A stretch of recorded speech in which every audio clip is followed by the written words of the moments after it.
You're watching a special presentation on Glycod.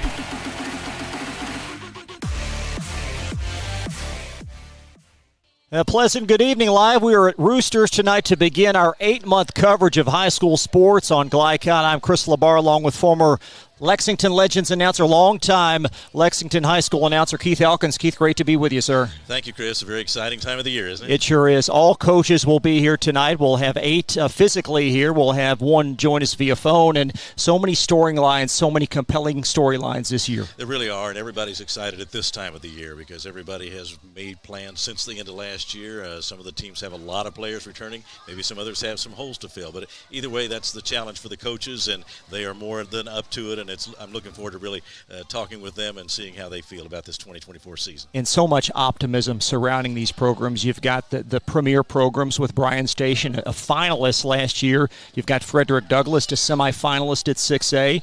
And then you've got LCA and Sayre, what they've done at single A. Lafayette's getting better. Really looking forward to digging deep and chatting with these head coaches. We want to find out more about these teams, and there are some really terrific athletes around here in Lexington High School football, and we're looking forward to seeing them on the field and, of course, blending in with their teammates too. But, again, that's another challenge these coaches have to make. They got to get the ball in the hands of their talented players or make the best use of their very talented players and build everybody around them. But we're going to see some great football this fall, no doubt. And some great student athletes. We'll have representatives, we hope, from each team that will join us tonight. Again, we are live tonight at Roosters. Roosters off Richmond Road, and it is a 79-cent boneless wing night. You can stop by 2640 Richmond Road. Food happy hour a little bit longer until 7 o'clock, and $1 off all appetizers. We'll step aside, take our first break. Jared Peck will join us next. He is a longtime columnist with the Lexington Herald-Leader, and we'll hear from Jared in just a moment. Be right back. Let's get real. You could go to work right after high school, but spend a little time with us, and we'll give you a better chance to do more, be more, and earn more. College for the real world. College for your world. With Fast Signs, create custom deep-sea signage that makes the wait a visual escape. Fast Signs, make your statement. The news says Gen Z is struggling. I've got news for them. I wait tables, but last week I built a field hospital. I put out a forest fire. I stopped 1,000 attackers. And a natural disaster. I've saved lives. And led a team on patrol. I serve. Well, I go to school full-time. While I work full-time. The greater the challenge, the stronger we become. Home of excellent service, support, and satisfaction, Lexington Outdoor Power Equipment is your one-stop mower shop. Family owned since 1985, Lexington Outdoor offers top brands like Husqvarna, Toro, Grasshopper, and Echo. Plus, free pickup and delivery. Located just 2 miles west of Douglass High School, they're open weekdays and most Saturday mornings. For more info, stop in or visit their website at lexoutdoorpower.com. Lexington Outdoor Power Equipment, the right equipment for the right job. The Martin family has been in the trucking industry for over 3 generations. My grandfather started this company selling salvage parts in the 1960s, and we're celebrating over 20 years as a Peterbilt dealer. Although we've grown and changed over the years, our focus has always been on you. We get it. When your truck's down, you're not making money. That's why we keep thousands of quality parts in stock so you can get back on the road as soon as possible. At Martin's Peterbilt, relationships matter, and that's why we've been around for generations. Come see us. Hi, I'm Sarah Neely. I'm the financial manager at Mill Ridge Farm. Whenever you transition financial institutions, there's a tremendous amount of paperwork involved. Traditional banks streamlined this paperwork, and they just made it very simple.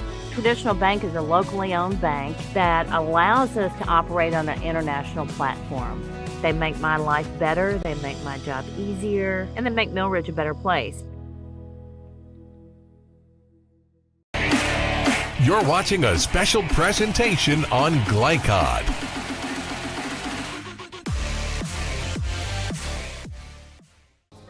Welcome back to Roosters. Glycod.com proudly presenting the Central Kentucky High School football preview. Let's welcome in Jared Peck. Jared, longtime friend of the program, and you're getting set for another year covering high school sports. What are you most excited about?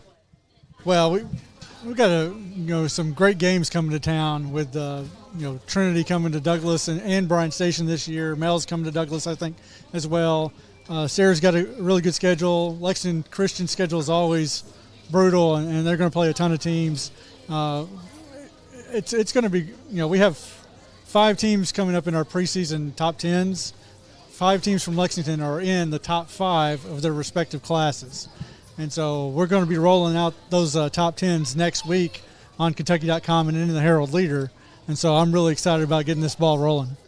Jared, you mentioned that you'll be having the previews and you work on polls. This is obviously a very, very busy time of the year for you, but you really do a great job covering high school sports, and that involves staying in touch with these coaches and getting material put together. Tell me about the calendar for you as the summer goes along, as you get ready to kick off another season. Well, as soon as softball season ends, I take about 3 weeks off, and then at July 15th when practices begin, start emailing all the football coaches in the state. There are 218 teams that are eligible for postseason football, and we get 75% of them to respond to our Herald Leader preseason survey.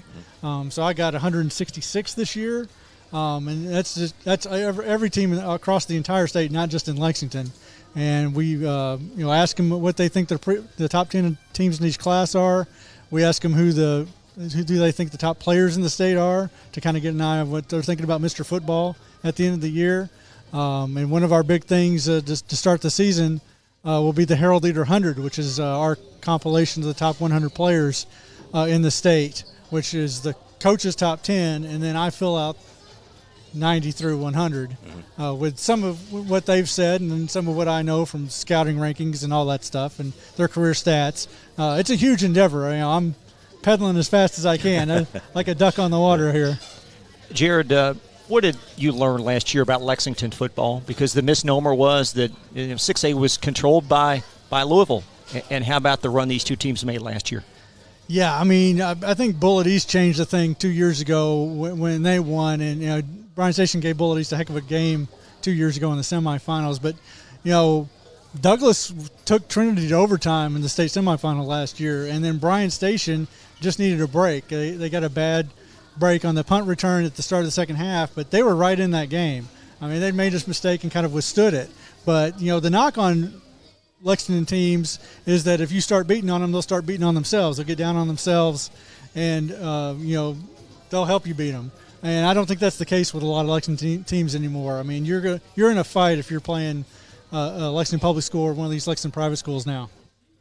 It seems like we are reading almost every day about another commitment from a Lexington athlete. These guys are going on to play college football in what it seems like in great numbers, but there really are some great athletes around here. Oh, yeah, and we have Darian Talbert at Douglass, who's committed to Ball State recently. Kaylin Jaws Washington's going to go somewhere, have a great career at college somewhere.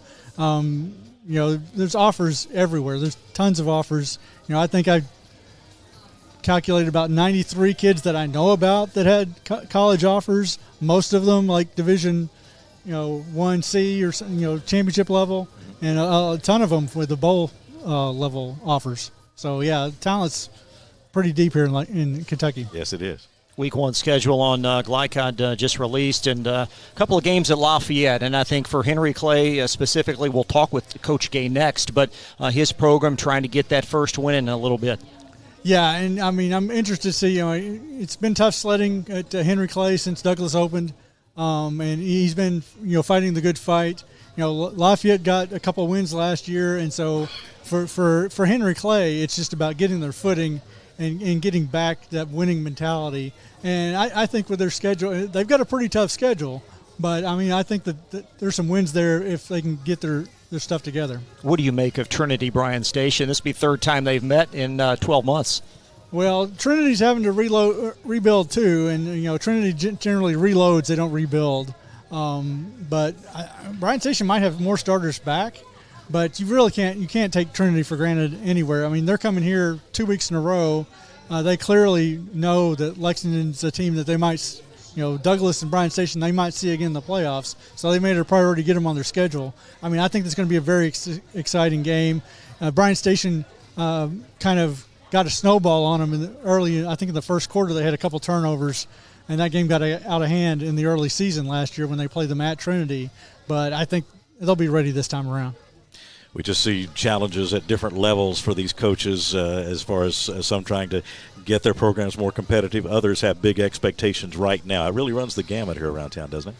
Yeah, I mean, teams like Lexington Christian, which went to 2 straight state finals in a row and kind of missed boat and had to go to Mayfield and play at War Memorial Stadium in Mayfield for the second year in a row. That's a tough road to get through the playoffs when you have to go 5 hours down there basically to play that game. But, Lexington Catholic won its first, I think, region title in quite a while, probably a decade. They ran into a Cal team that was on another level, but they really raised their game last year. And, LCA and Lexington Christian, Sayre. Sayre's going to be a top 5 team in Class A. Everybody is, they see it, they feel it, and it's great to be around. We steal you for another segment? Yep. We'll be back with Jared Peck just a moment. We're live tonight at Roosters, and we'll be right back after this on Glyke High.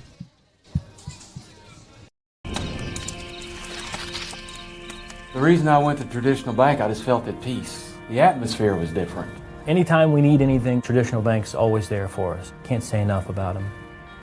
Tradition to me means integrity. That's what our product is based on. Just the way I did it 25 years ago, we're doing it now on a mass scale. My name's Curtis Mackley, and I choose Traditional Bank because of the relationship we have formed with them and their integrity. Welcome to Mingy Beef Jerky. Did you know that Cartown Kia has one of the largest pre-owned inventories in the region? And did you know that we source vehicles from all over the country? Not only will we pay top dollar for your trade, we'll buy from you even if you don't buy from us. So stop in today for a quick and easy appraisal, and while you're here, check out the new Kias arriving daily. There's never been a better time to upgrade your ride. Visit Cartown Kia or shop anytime at cartownkiausa.com. Did you know that Cartown Kia has one of the largest pre-owned inventories in the region? And did you know that we source vehicles from all over the country? Not only will we pay top dollar for your trade, we'll buy from you even if you don't buy from us. So stop in today for a quick and easy appraisal, and while you're here, check out the new Kias arriving daily. There's never been a better time to upgrade your ride. Visit Cartown Kia or shop anytime at cartownkiausa.com. First responders do the incredible. They help save lives. And so can you by donating at CSL Plasma. Your plasma donation can help create 24 critical life-saving medicines. And you can be rewarded for your generosity. Every plasma donation can do so much for so many. Do the amazing. Help save lives. Donate plasma today at your local CSL Plasma Center. I'm your overly competitive brother. Psych, man, I'm about to steal this game from you, just like I stole Kelly Carter in high school, huh? Foul! And now you're ready to settle a score. Game over. And if you don't have the right home insurance coverage, well, you can end up paying for all this yourself. So get Allstate and be better protected from mayhem. Yeah, like me. Thanks, bro. Take a lap, rookie.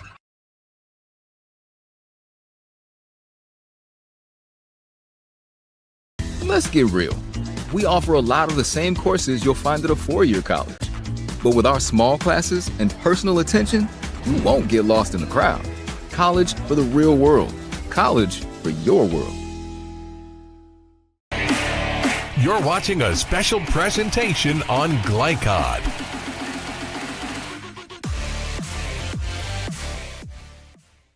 Welcome back to Roosters on Richmond Road. Proud supporter of Glycod.com. We have a great special tonight. It's a Monday evening, meaning it's wing night, 79-cent boneless wings, and $1 off all appetizers until 7 p.m. You can order online at roosterswings.com or stop in on Richmond Road. We're chatting now with Jared Peck of the Herald Leader. And Jared, at the break, talking a little about this Douglass team, and you certainly get the sense they could be the focal point this year in Lexington.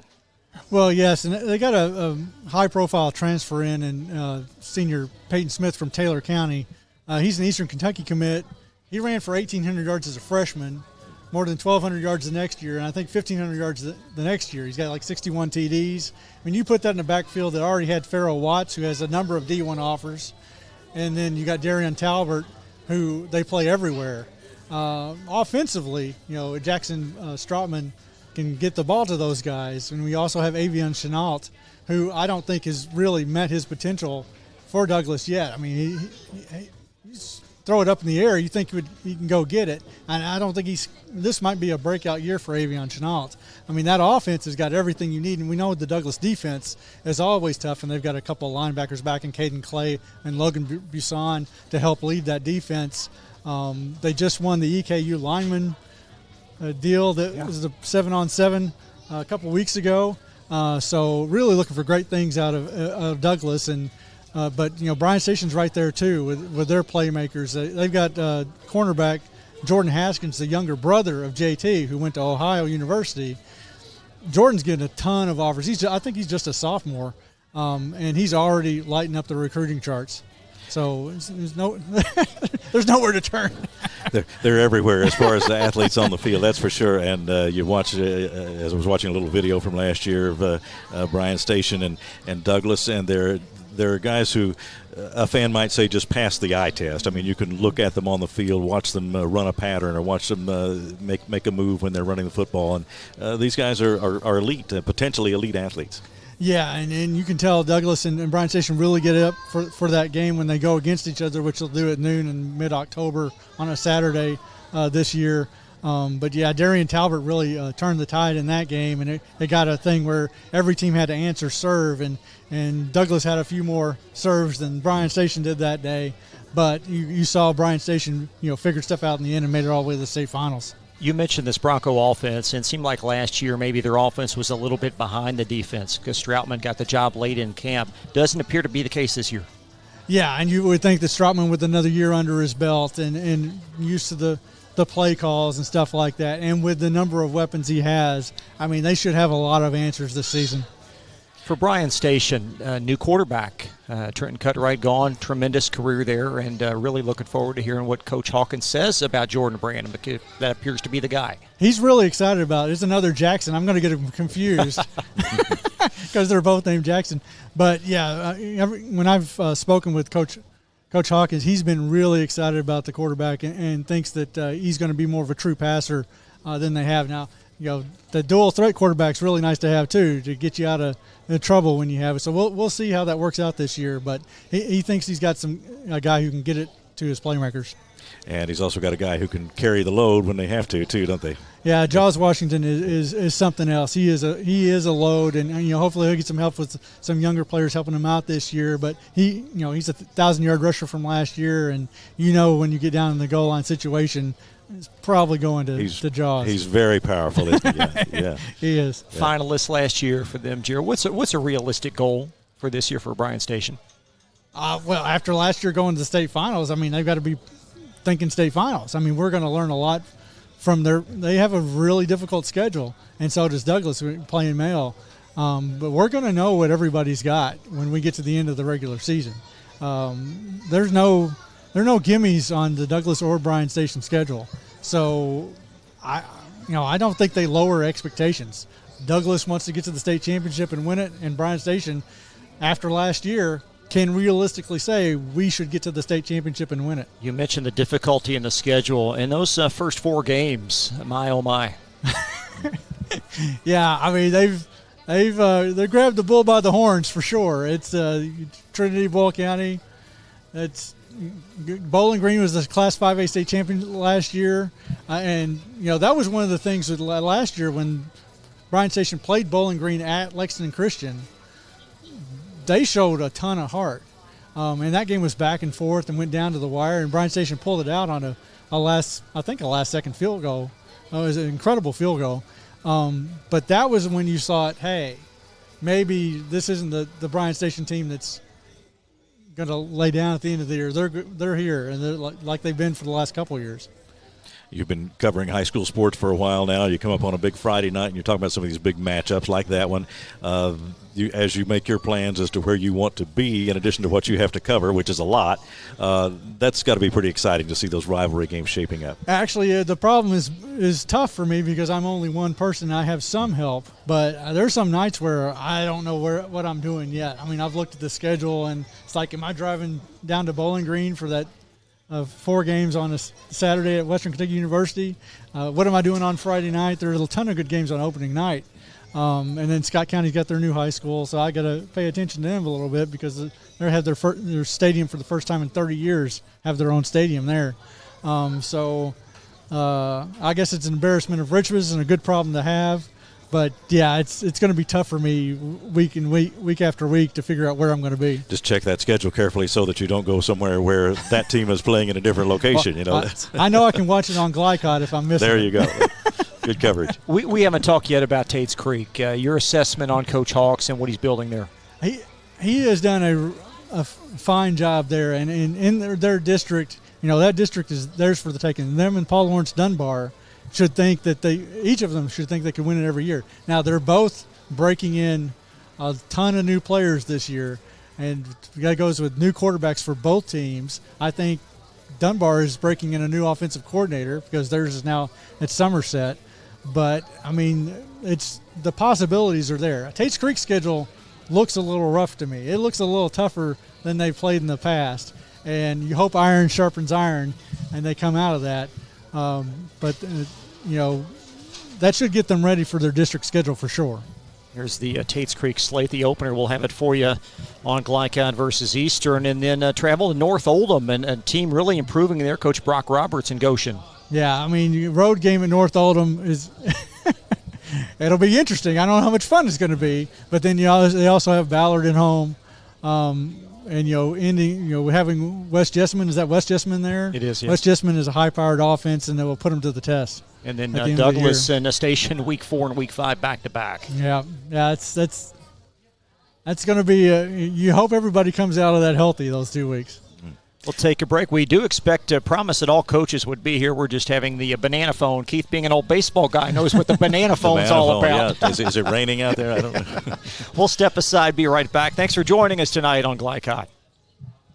Let's get real. You could go to work right after high school, but spend a little time with us, and we'll give you a better chance to do more, be more, and earn more. College for the real world. College for your world. I love Head Start. Children love Head Start, and you will too. Community Action Council's prep academies are hiring now. Head Start is an early childhood education program for children from birth to age 5. Help us give more children the Head Start advantage. Teacher, what are you waiting for? Join our team of dedicated education professionals. Apply online today at comaction.org. What are you waiting for? New recruit, take advantage of our apprenticeship program. Come out of our 4-year course debt-free. With health insurance, a guaranteed pension, a degree, and an electrical license. 3 words I'd use to describe the apprenticeship are opportunity, skillful, educational, solid career path, rewarding, beneficial, and a brotherhood. A life-changing opportunity. The cost of school is free. All your books are paid for. You go to school once every 2 weeks. All the other stuff is on-the-job training. The teachers here are great. They're all very, very knowledgeable. They're preparing you for what you're already seeing in the field. If you're struggling with something in school, sometimes your fellow students can help you work through that. Everyone's willing to help each other. It's like a big family. I love being a part of a union, something bigger than myself. This field is so vast. You can find something that you really love to do because there is so much you can do. I went from a job to a life-changing career. Power up your potential with the IBEW. Home of excellent service, support, and satisfaction, Lexington Outdoor Power Equipment is your one-stop mower shop. Family owned since 1985, Lexington Outdoor offers top brands like Husqvarna, Toro, Grasshopper, and Echo. Plus, free pickup and delivery. Located just 2 miles west of Douglass High School, they're open weekdays and most Saturday mornings. For more info, stop in or visit their website at lexoutdoorpower.com. Lexington Outdoor Power Equipment, the right equipment for the right job. You're watching a special presentation on Glycod.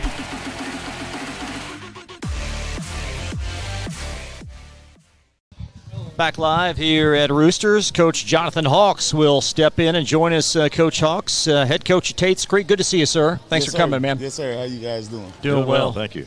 Tell us a little bit about your team this year, Coach. We'll be, we've definitely had some good luck the last couple of years as far as just trying to come into a position where we've had some older guys that had an opportunity to play as freshmen. That class just graduated last year. And so those guys had a chance to really lead something I thought was special, which is a district championship for that group. And so now we return a lot of guys from that team, but we also have some youth that'll be expected to take some big roles into this year.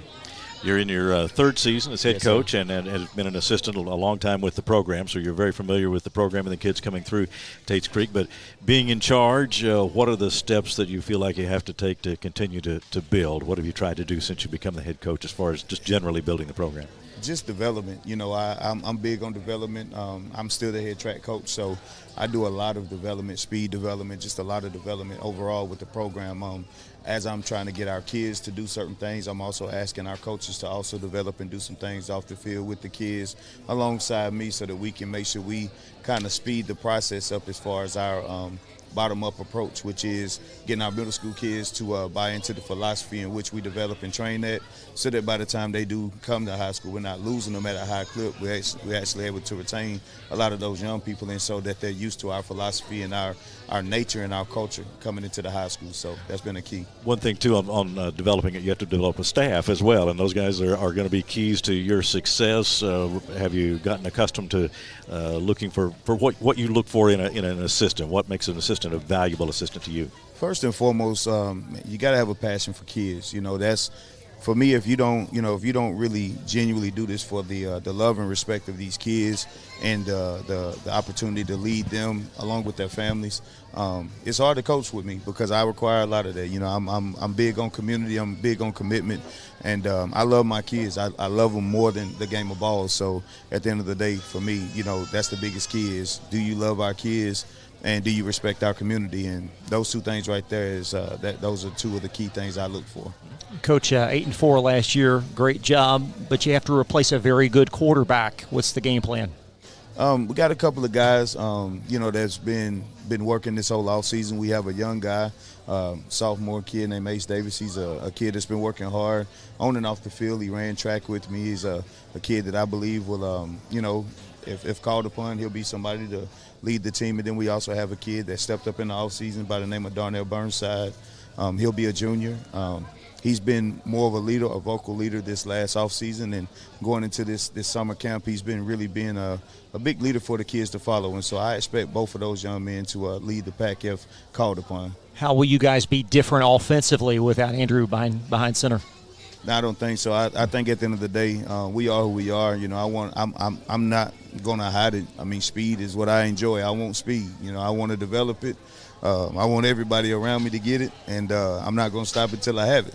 So we're going to toss that ball around, and we're going to try to get a lot of the balls into our athletes' hands and try to make something happen. But at the end of the day, we got to be able to develop a run game as well. So I'm asking a lot from the offensive line, and then also for the defensive line from a power perspective, because at the end of the day, you got to be able to win in the trenches to win ball games at this level. Preseason camp is such an important time. How do you construct that? What do you expect of your players? Obviously you want to sharpen things up and get things in according to your system, but in general, what do you look for in that preseason camp? My approach to everything is less is more.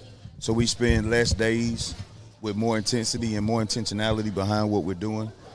So we spend 4 days throughout the week so that our kids get a burning desire for what it is that we're doing. As we approach this in-season format in which we're approaching right now currently, we try to leave that camp focus behind us and now start to be, because we go, we put a lot of time in during the season, so we ask a lot from the kids. So this less is more approach is really just about being intentional about our development, being intentional about the game of football, but still having enough time in between time to give those kids a summer so that they're not burnt out, because like I said, once we get into this week that we're currently in, it's all gas, no brakes. Mm-hmm. Coach, talk a bit about your schedule and the difficulty. We talked before you got here. It's a very challenging slate. Just talk about your schedule. Your schedule. Yeah.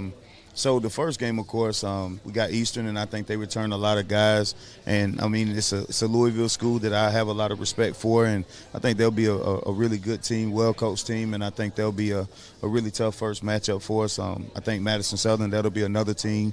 I'm sure they'll be favored to win their district. They're a really good team. I think their coach does a great job with that program, and so that'll be our second game. And then, of course, you rattle off North Oldham. I think, coaches come in and done a tremendous job with that program.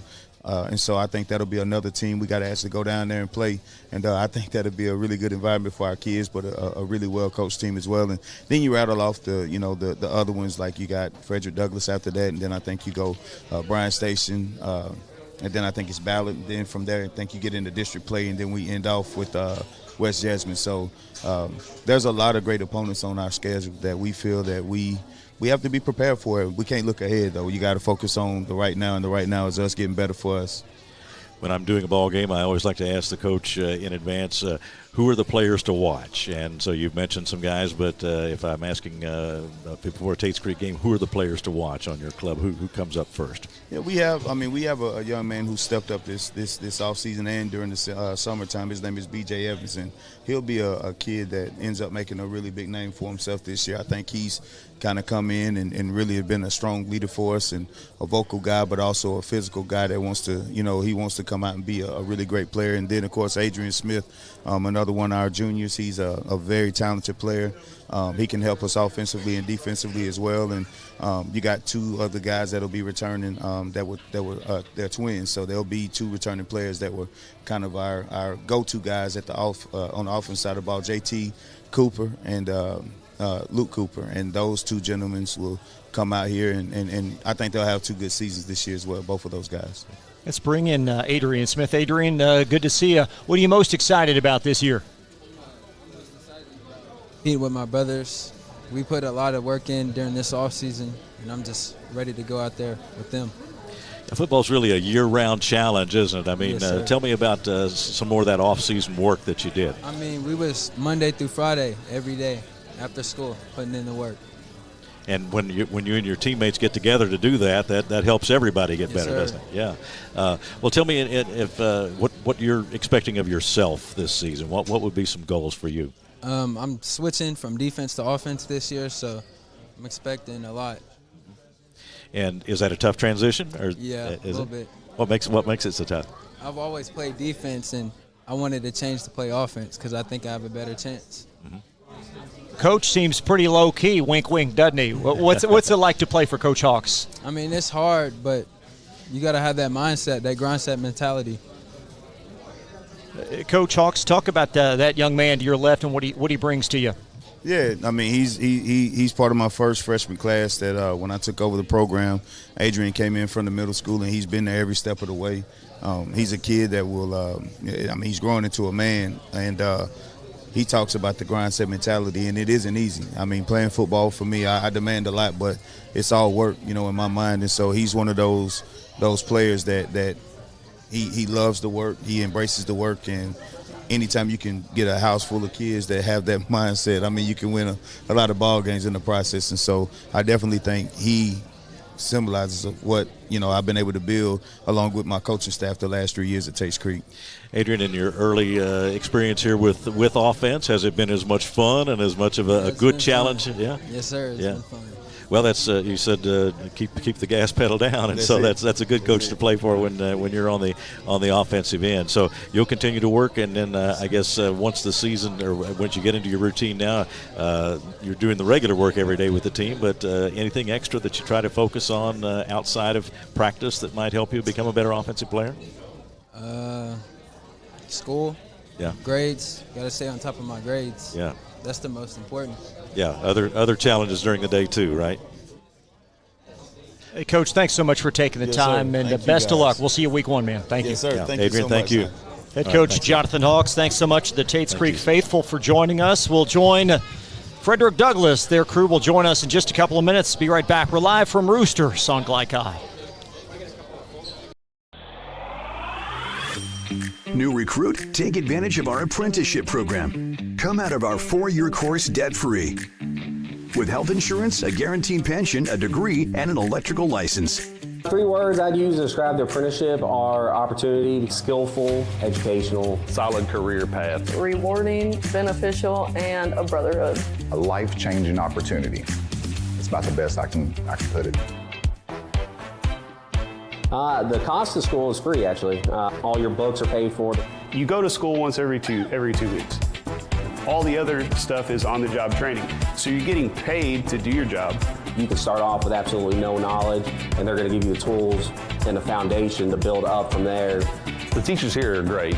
They're all very, very knowledgeable, and they care about actually making sure you understand the information that they're presenting to you. So I know that when I go to motor control, Wayne he's passionate about motor control, and he wants you to get it. But it's really not like school. It's they're preparing you for what you're already seeing in the field. So you're able to implement what you're learning almost on the fly. And sometimes you're learning more things in the field. By the time you get into the classroom, it's like, oh, I already know this. They break the class down into smaller groups on your class day. If you need help, you can easily look at whoever's sitting next to you and ask them for help. You know, everyone's willing to help each other. It's like a big family. I love being a part of a union, something bigger than myself. This is an organization of brothers and sisters all working together to accomplish a common goal. We work together in the field, and then we become friends on the outside, and it's almost like a family organization at that point. Nobody I've ever worked with has referred to this job as a job. I went from a job to a life-changing career. So coming out of the apprenticeship program, you can go into a variety of directions with your work. You can become a foreman, you can do motor controls at a manufacturing facility, you can specialize in fire alarm. This field is so vast. You can find something that you really love to do because there is so much you can do with it. So if you're the kind of person that likes to think things through or see how things work on the inside. Someone that's detail-oriented, motivated. I've always seen myself as a hands-on person. Being in an apprenticeship, I'm getting my associate's degree, doing electrical, and being able to do something hands-on. If you like to build things, this is the place. It requires you to grow up. Be accountable for yourself because, yeah, they're going to lay out tools to help you be successful, but it's up to you to, grab those tools and build yourself. Power up your potential with the IBEW.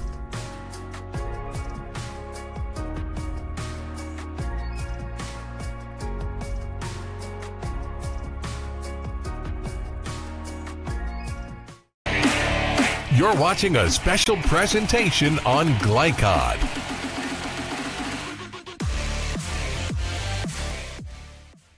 Back live on Glycod.com. Chris LeBar alongside Keith Elkins. Let's welcome in Douglas head football coach Nathan McPeak. Coach, good to see you, bud. Appreciate it. Thanks for having me. Thanks for what you guys do at Glycod for all the Central Kentucky athletes and all the coverage that you give. What are you most excited about this year? Our schedule's pretty tough, so I'm looking forward to, kind of what we're going to play against each and every week.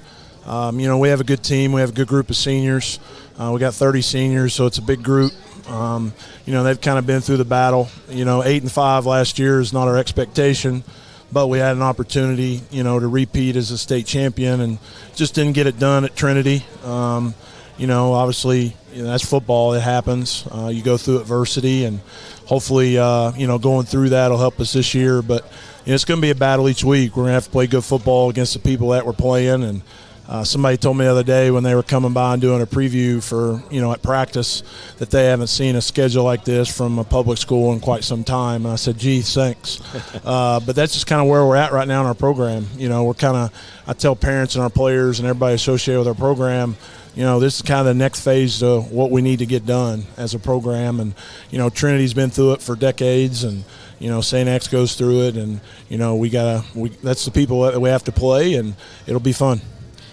You've really made a mark at Douglas and established them as one of the top programs in the state. And now in looking at your team, we were talking a little while ago about passing the eye test. You certainly have some guys who could be described as elite athletes on your team, guys who can make some big plays for you, and you have to bring them together as a team, but you've been able to do that. Yeah, I appreciate that. A lot of that goes to our assistant coaches and Coach Ed Toll that does our strength conditioning in the weight room. I'm in there with him every day in the off season, but he does a great job. Jackson and our players that you're going to interview can attest to that. I think it starts there.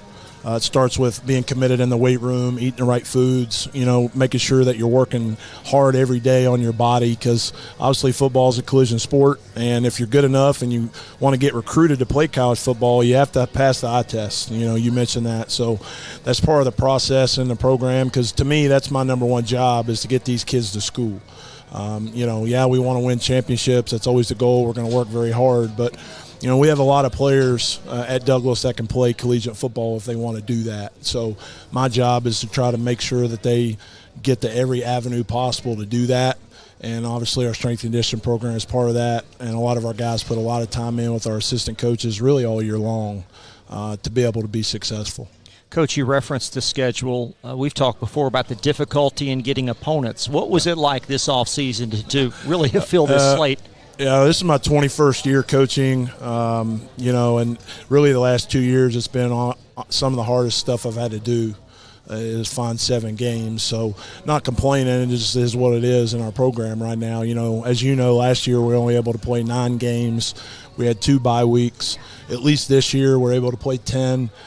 2 games with Manual and Male kind of fell into place late, because they had a couple out-of-state opponents drop them, and obviously they're great programs too. There's not a lot of people that want to play those guys either, so it kind of worked out where we could do that, and hopefully we can continue to play those guys in future years, because they're obviously great programs and well coached, but very, very difficult to find 7 games. I was lucky to do it this year, and we're excited about it.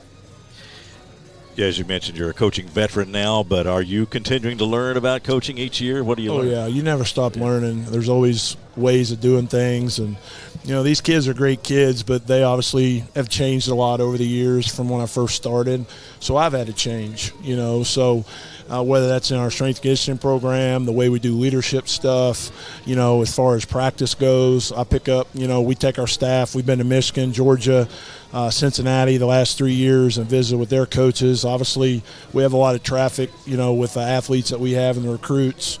So, I'm always bouncing ideas off guys that do it for a living and that are really elite at what they do, and really try to bounce some of those ideas on what can fit for us at Douglass. So you never stop learning, and you're a lifelong learner in coaching. And I definitely don't coach like I did a decade ago, and if I'm blessed to do this for another 10 years, I won't coach the same. So you always learn different ways of doing things, more efficient ways, and definitely want to do that for our players and how they evolve and what needs to be done at that angle too.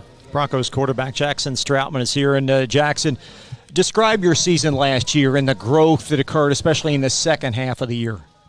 I'd say the growth that kind of came within our team was definitely just leadership.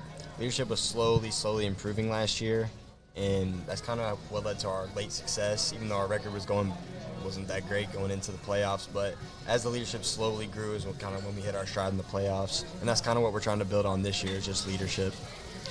That's such a crucial element, maybe the most crucial element for a quarterback to be successful. Your teammates have to have confidence in you in that leadership role.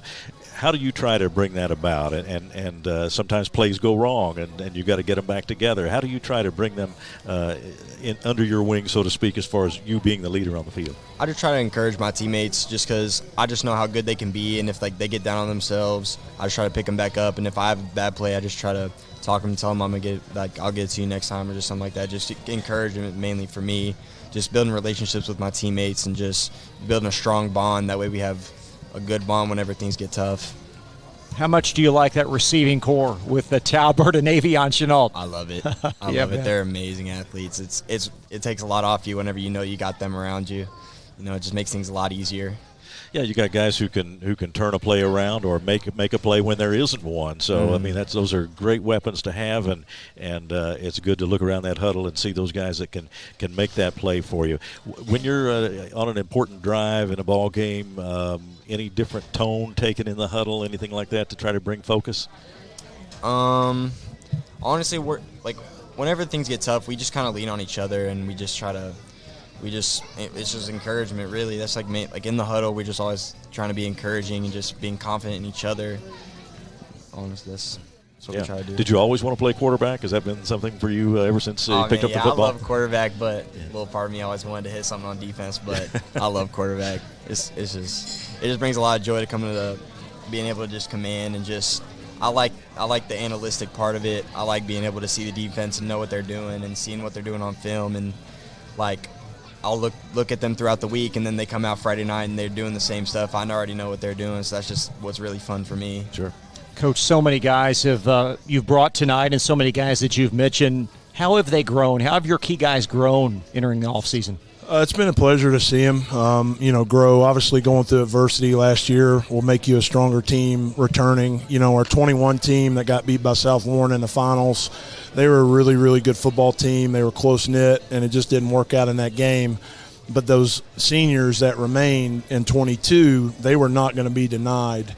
And in the way they approached every single day, they won the state championship and decided that's what they're going to do in January. This team reminds me a little bit of that team. Obviously, we were playing a much tougher schedule than we did in 22. So we're going to go through some adversity, but hopefully it strengthens us, moving forward into that. But, we did a leadership study. Jackson was part of that. Some of the guys that you're going to talk with. We actually did a book study on leadership in the locker room this winter. We met at 7 a.m. Once a week and talked about the chapters and everything that leads into that locker room stuff and how important that is. So hopefully things like that and about relationships and how you build those can help us, because football is a team effort. We actually mentioned it today with basketball and baseball. You can kind of steal a game if a guy's hot or a pitcher. Football don't work that way. You got to have 11 guys on the same page in 3 phases of doing things the right way. But, we've seen great leadership. We selected Jackson's one of our captains. The other 3 gentlemen that you're going to interview with Caden Clay and Avion Chenault and Logan Busen, they're captains that were voted on by their teammates. So we expect a lot from those guys to lead us through those adverse times. I was going to ask you about just coming into this time of the season. You said you've been coaching in 21 years, so you've been doing it a while. You've started a lot of seasons, but each one has to bring its own element of excitement and challenge to you. How you feel in early August? I'm pleased. Obviously you get into the scrimmage on this Friday, then next Friday we're scrimmaging in Louisville St. X, so I'll know a lot more after next Friday's scrimmage on kind of, who we can count on, and, we'll put some guys in roles that may be like a reserve or a backup player for us. We'll throw them out there just to see how they kind of react in that situation, and then we'll meet as a staff and kind of get, who's going to be on that dress list heading to Bowling Green for the first one down at Western Kentucky. So I'm pleased with our efforts so far. Obviously I don't want to be rolling this early. You want to kind of get better as the season goes on and be rolling in November. That's kind of the goal for us, because we have one expectation, and that's to win a state championship. And, but there's really 3 components to that. You got to win your district so you can get some home games for the playoffs. All right, then you got to win your region, and then from there you kind of set yourself up to play in a state semi or a state final, and anything can happen then. So everything we do up until that point is trying to play home playoff games. That's why you got to win some of these early games, because all the teams we're playing are going to win a lot of football games. So RPI matters, and that's why I scheduled them, and so we'll see, go from there. But every team's different, every team's unique. It's kind of restarting, just like you reset a video game. This team has some strengths. We have some weaknesses that we got to keep working on. Coach, appreciate you stopping by. Thanks. Yeah, appreciate it. Thank you very much. Thanks to Jackson Stroutman as well. We'll talk with 3 more Douglass student-athletes in just a moment on Glycon. Let's get real. You could go to work right after high school, but spend a little time with us, and we'll give you a better chance to do more, be more, and earn more. College for the real world. College for your world. With Fast Signs, create custom deep sea signage that makes the wait a visual escape. Fast Signs, make your statement. The news says Gen Z is struggling. I've got news for them. I wait tables, but last week I built a field hospital. I put out a forest fire. I stopped 1,000 attackers. And a natural disaster. I've saved lives. And led a team on patrol. I serve. Well, I go to school full-time. While I work full-time. The greater the challenge, the stronger we become. Home of excellent service, support, and satisfaction, Lexington Outdoor Power Equipment is your one-stop mower shop. Family owned since 1985, Lexington Outdoor offers top brands like Husqvarna, Toro, Grasshopper, and Echo. Plus, free pickup and delivery. Located just 2 miles west of Douglass High School, they're open weekdays and most Saturday mornings. For more info, stop in or visit their website at lexoutdoorpower.com. Lexington Outdoor Power Equipment, the right equipment for the right job. The Martin family has been in the trucking industry for over 3 generations. My grandfather started this company selling salvage parts in the 1960s, and we're celebrating over 20 years as a Peterbilt dealer. Although we've grown and changed over the years, our focus has always been on you. We get it. When your truck's down, you're not making money. That's why we keep thousands of quality parts in stock so you can get back on the road as soon as possible. At Martin's Peterbilt, relationships matter, and that's why we've been around for generations. Come see us. Hi, I'm Sarah Neely. I'm the financial manager at Mill Ridge Farm. Whenever you transition financial institutions, there's a tremendous amount of paperwork involved. Traditional banks streamlined this paperwork, and they just made it very simple. Traditional Bank is a locally owned bank that allows us to operate on an international platform. They make my life better, they make my job easier, and they make Mill Ridge a better place. You're watching a special presentation on Glycod.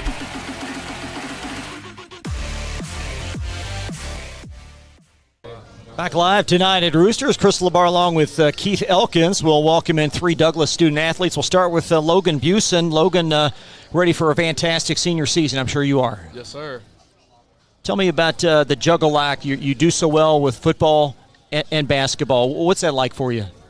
So I've just been playing 3 sports since I was 5 years old. I played baseball up until 8th grade, but I've just wanted to play football and basketball in college, and whichever one I was best at, I was going to take it to the next level, and it was football.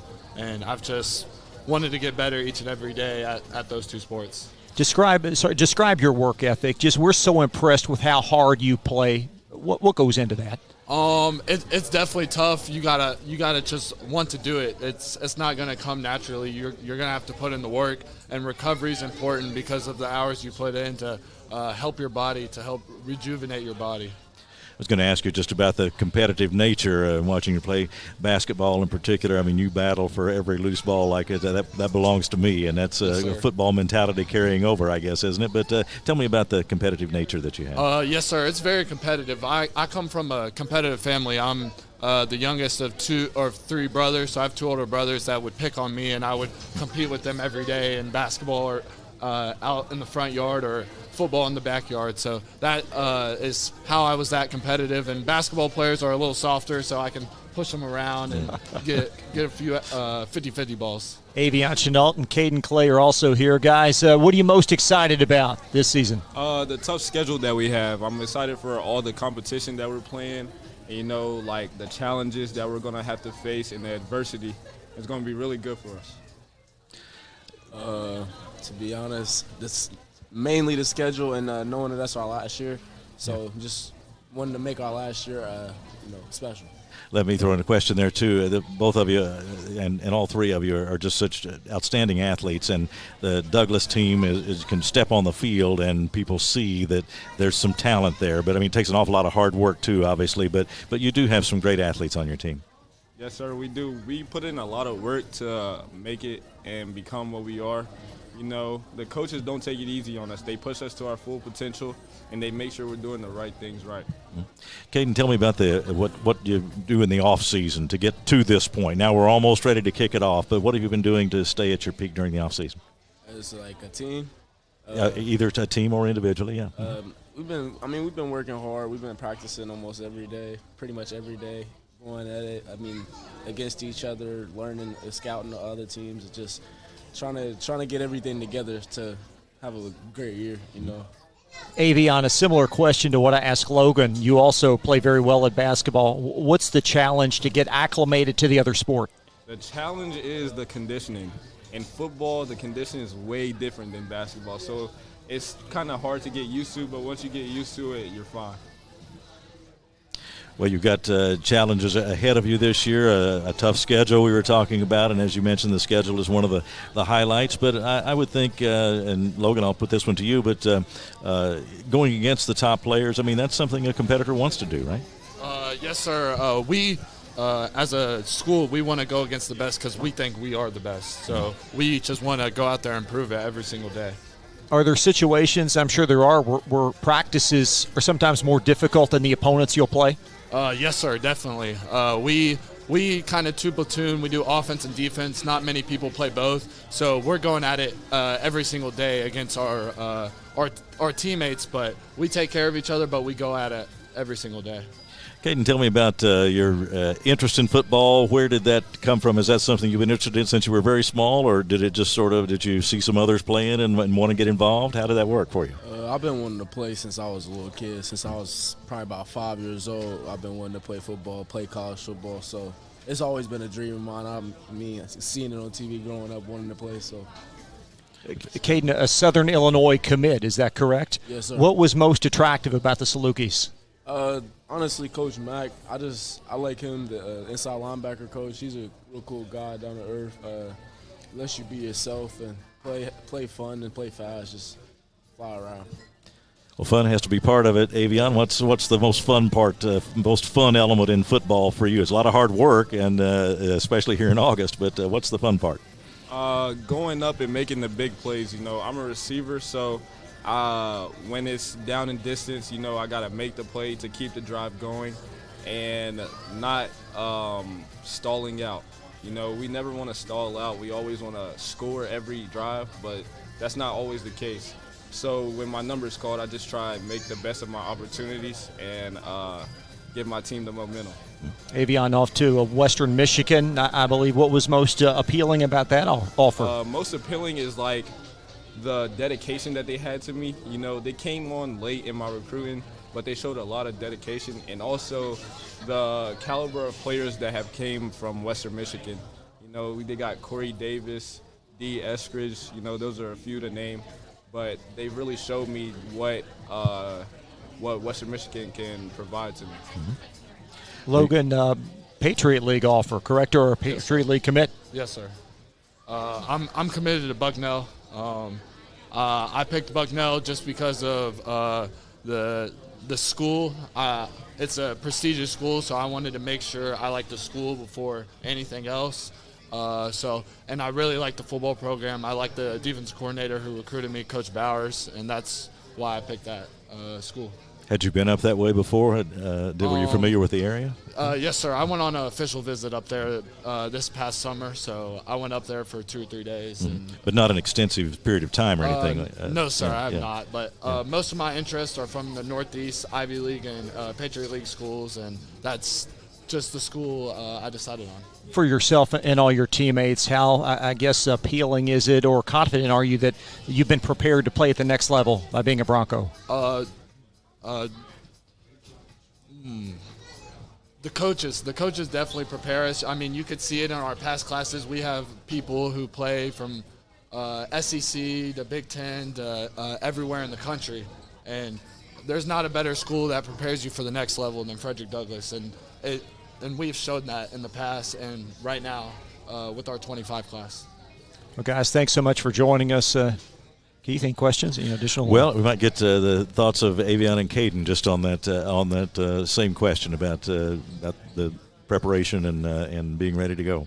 I feel like they give us the most close experience to college football that we can get.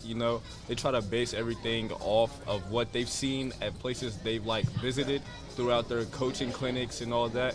So they try to imitate what they do to help us prepare, so when we get there, it's not something new to us. Caden?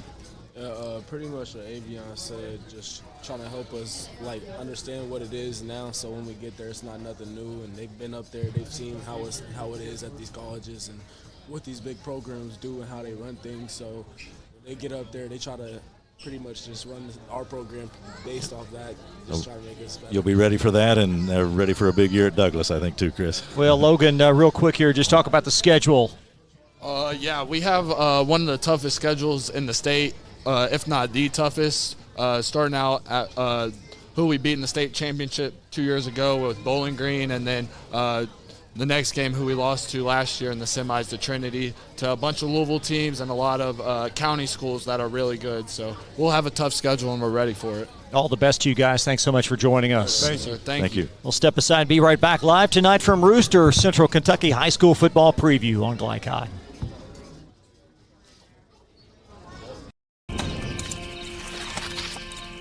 The reason I went to Traditional Bank, I just felt at peace. The atmosphere was different.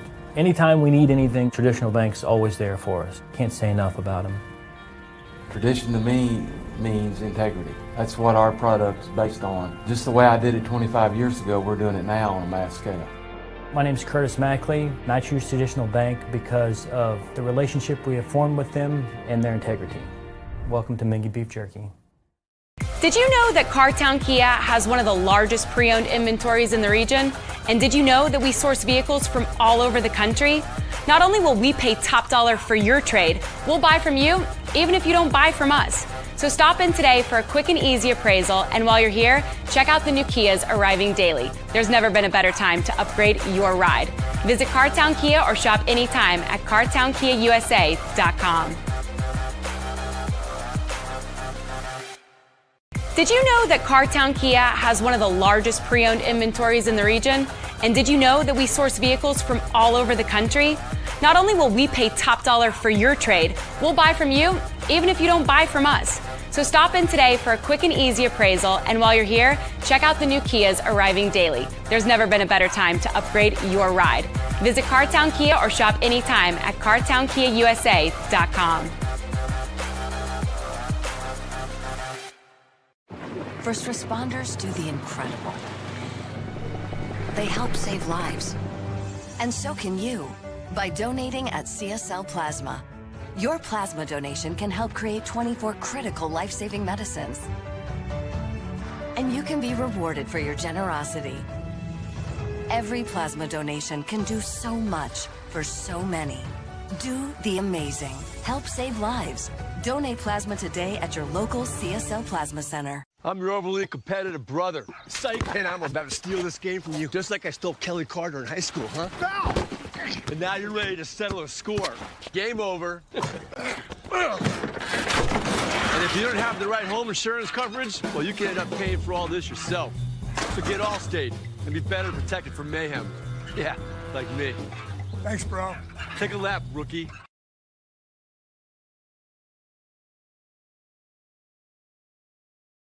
Let's get real. We offer a lot of the same courses you'll find at a four-year college. But with our small classes and personal attention, you won't get lost in the crowd. College for the real world. College for your world. You're watching a special presentation on Glycod.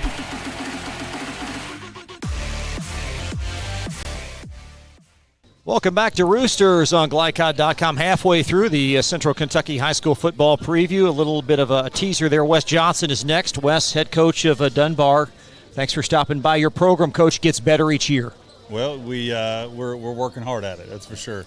It obviously takes a whole lot of work and, it takes a lot of commitment from a lot of people to continue to get it in an upward trajectory. So we're just trying to keep it going that direction. You're one of the old pros around here now, 7th season at Dunbar, and that's a good long tenure there. But I'm sure that you face challenges each year, a little bit of adjustments each year. But on the other hand, that experience has to work for you a little bit, doesn't it? Yeah, I mean, once you kind of get into a routine with the kids and change the culture, and a lot of it takes care of itself. The kids, know the expectations and they know the routine, so it's less on me having to, continue to, put them to the grindstone, but they just kind of know what's expected, so they kind of set the tone in a lot of ways. New quarterback this year. How different will the offense look? Well, I think overall we have 5 starters back on the offensive line. We've got 3 pretty decent backs. They're young, but they will be pretty good, once we get into the season and they get a little bit more experience under their belt. So I really felt like our Achilles heel last year was being able to run the ball consistently. We didn't really do that. We kind of got away from what has kept us pretty decent the last few years, and so I hired a couple guys this year to get us steered back in that direction. So you'll see a lot more running the football and a little bit more physicality on the offensive end than we had last year. But I felt like we had great tempo last year. We had great skill kids. We were in the top 10 in 6A and pass offense. And we really dealt with a lot of injuries last year. Probably the most major injury team I've ever had. And so that was one of the things that I think that I actually am proud of our guys. Our record was 3-7, but I don't think I have been as proud of a team that consistently had a great attitude, even in the face of some major catastrophic injuries, season ending, for a lot of our seniors and a lot of our leaders on our team last year. So I was really impressed with there. And that's something that fans and other observers of the game don't see on a one-game visit. Maybe Dunbar loses the game, but they don't see that on the inside. And that helps you build, even if the record doesn't indicate that year. Sure. You're building, as you said, a culture. Yeah, well, I mean, in case in point, our second game of our season last year, we lost our senior captain, who was a two-way starter at guard and defensive end, and he was partially paralyzed. Yes. And ended his football playing career forever. And number one, that was a huge injury, but blessed that he ended up getting his feeling back and recovering from that. But when we subbed a freshman in for him. So now you have a 3-year senior starter leader, subbed by a freshman who was playing middle school football the year before. Yeah, big difference. Sure, absolutely. Yeah. Yeah. Walk us through the building of your program in terms of when you took it over to where you are now. Well, a lot of that is connecting with your feeder schools coming in and making sure you have a bridge to get the kids who are supposed to come to you over to you. It's not an easy. Fayette County is not or at least where I am, is not a very easy place to figure out even who's coming. We have 5 total middle schools that feed into our program. Obviously, Beaumont being our major contributor, but even them, we only get 75 to 80%. So there's some kids that are at there that'll go to Lafayette. So we've got to find them at Jesse Clark, at Winburn, at LTMS, at Leestown. And so the collection of trying to get everybody in the door, but trying to get that bridge, make sure they know that we know who they are, and we'll go to their games, and our coaches will be there, and really kind of make them understand that, hey, we see you, we know you're coming. And so really the building comes from even going down in our elementary schools, putting my players at Booker T. Washington or Cardinal Valley or Rosa Parks for, a after-school program they have, and have our jerseys down there. And those elementary kids start getting a connection with us as well. So we're at that point. I'm 7 years in. When I got there 7 years ago, these kids were in 4th and 5th grade. So I know some of these kids, and I connected with a lot of these kids in 4th and 5th grade that are now my freshmen. So that's a big deal too. So it takes a lot of work in terms of getting down into your feeder systems, and even though we don't necessarily have a feeder per se, we got to create that environment by work and by reaching out and going and connecting with those guys. Everybody has to contribute, of course, but then every team has to have some guys that you can count on to make some big plays for you. If we ask you about players to watch for Dunbar this year, who might be at the top of your list? Well, I mean, we have a returning one of the top receivers in 6A last year is a sophomore, Connor Norseworthy.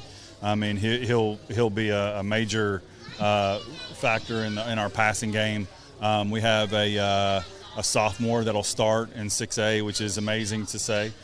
Jay Sean Crosby, he's probably the hardest worker in the room, a kid that came to us from Winburn, and he's really just his work ethic and his drive to become good has put him in that position to be a starter for us as a sophomore. I would keep an eye on him for the future for sure. In terms of offensively, we have our starting 5 offensive linemen back. So although we do have youth in our skill positions in our defensive backfield, in our box, we're pretty veteran, and so I'm relying on a lot of those guys. Moses Mafuta, Laquan Greer, Lameek Jackson, Zach Luby, Will Amstutz, Quincy Hancock. Those guys are all coming back from last year's offensive line. So, and they bring a pretty good physicality to us as well. They're big kids. They're, move well. So, yeah, I'm excited about those guys. Let's take a look at your schedule, Wes. What stands out? Yep. What do you think? What do I think? You have the schedule. It's a great schedule. You put it together. No, I put it together, yeah. Yeah, so whoever that was a genius. No, I'm just kidding. It's got a great mix of teams on there. There's, our competitive district, Louisville Eastern at the end of the season. That's kind of an interesting game. My wife went to that high school. My father-in-law was the AD and has the floor named after him, the basketball.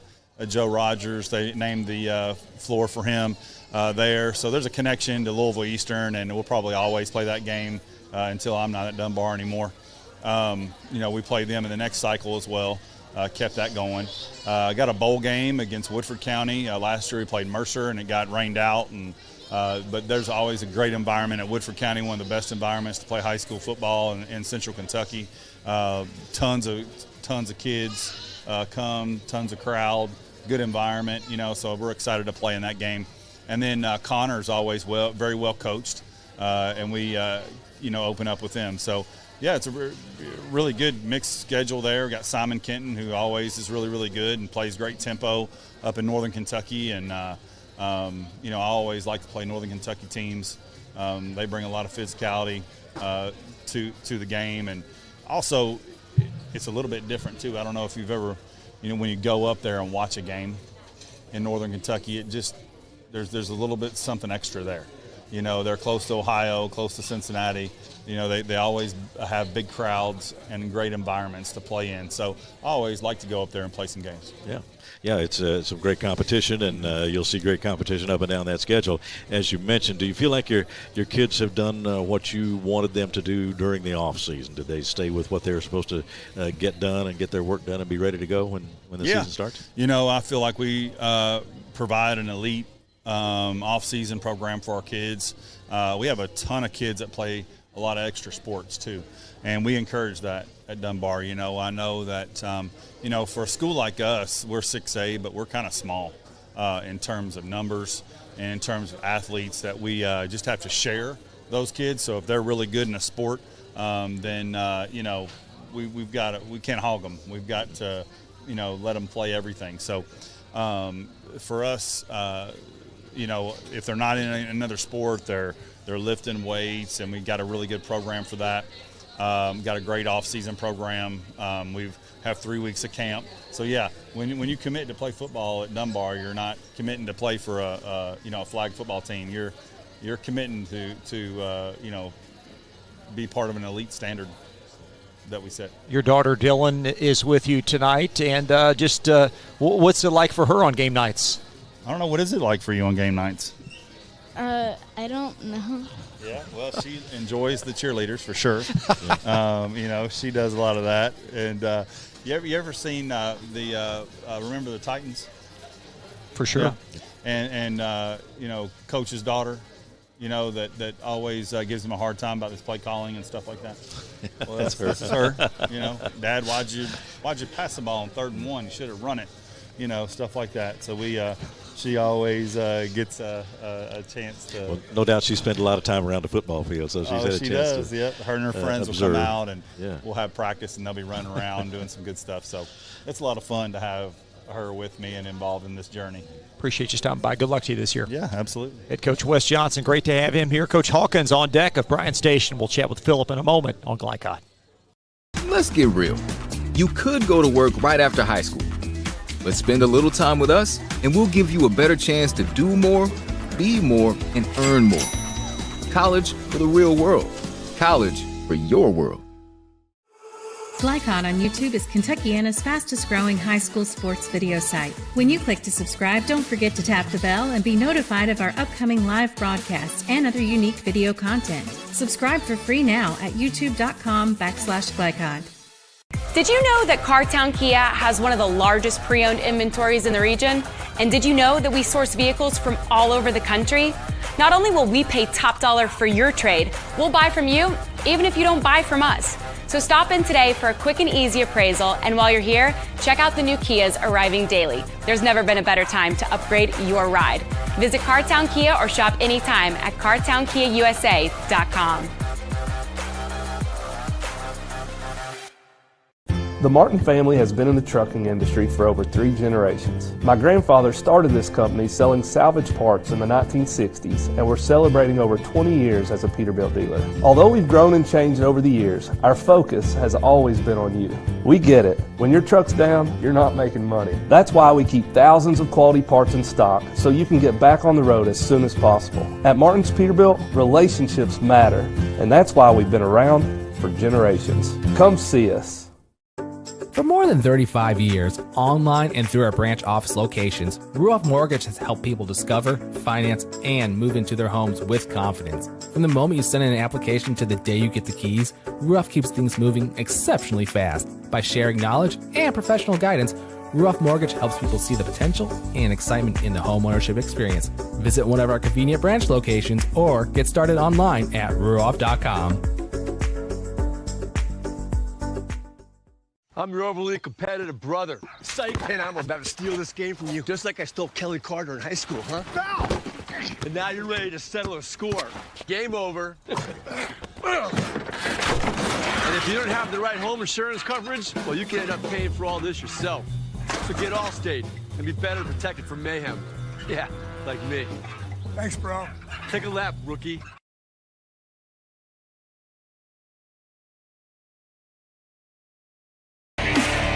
You're watching a special presentation on Glycod.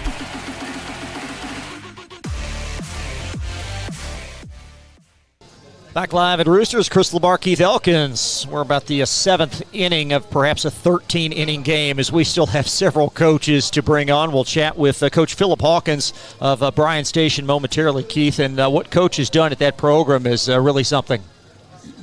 Oh, yes, absolutely. They've just really made a mark on Kentucky football and right here in Central Kentucky in particular. It's been fun to watch them play, and they have some terrific athletes, and they've got some more this year.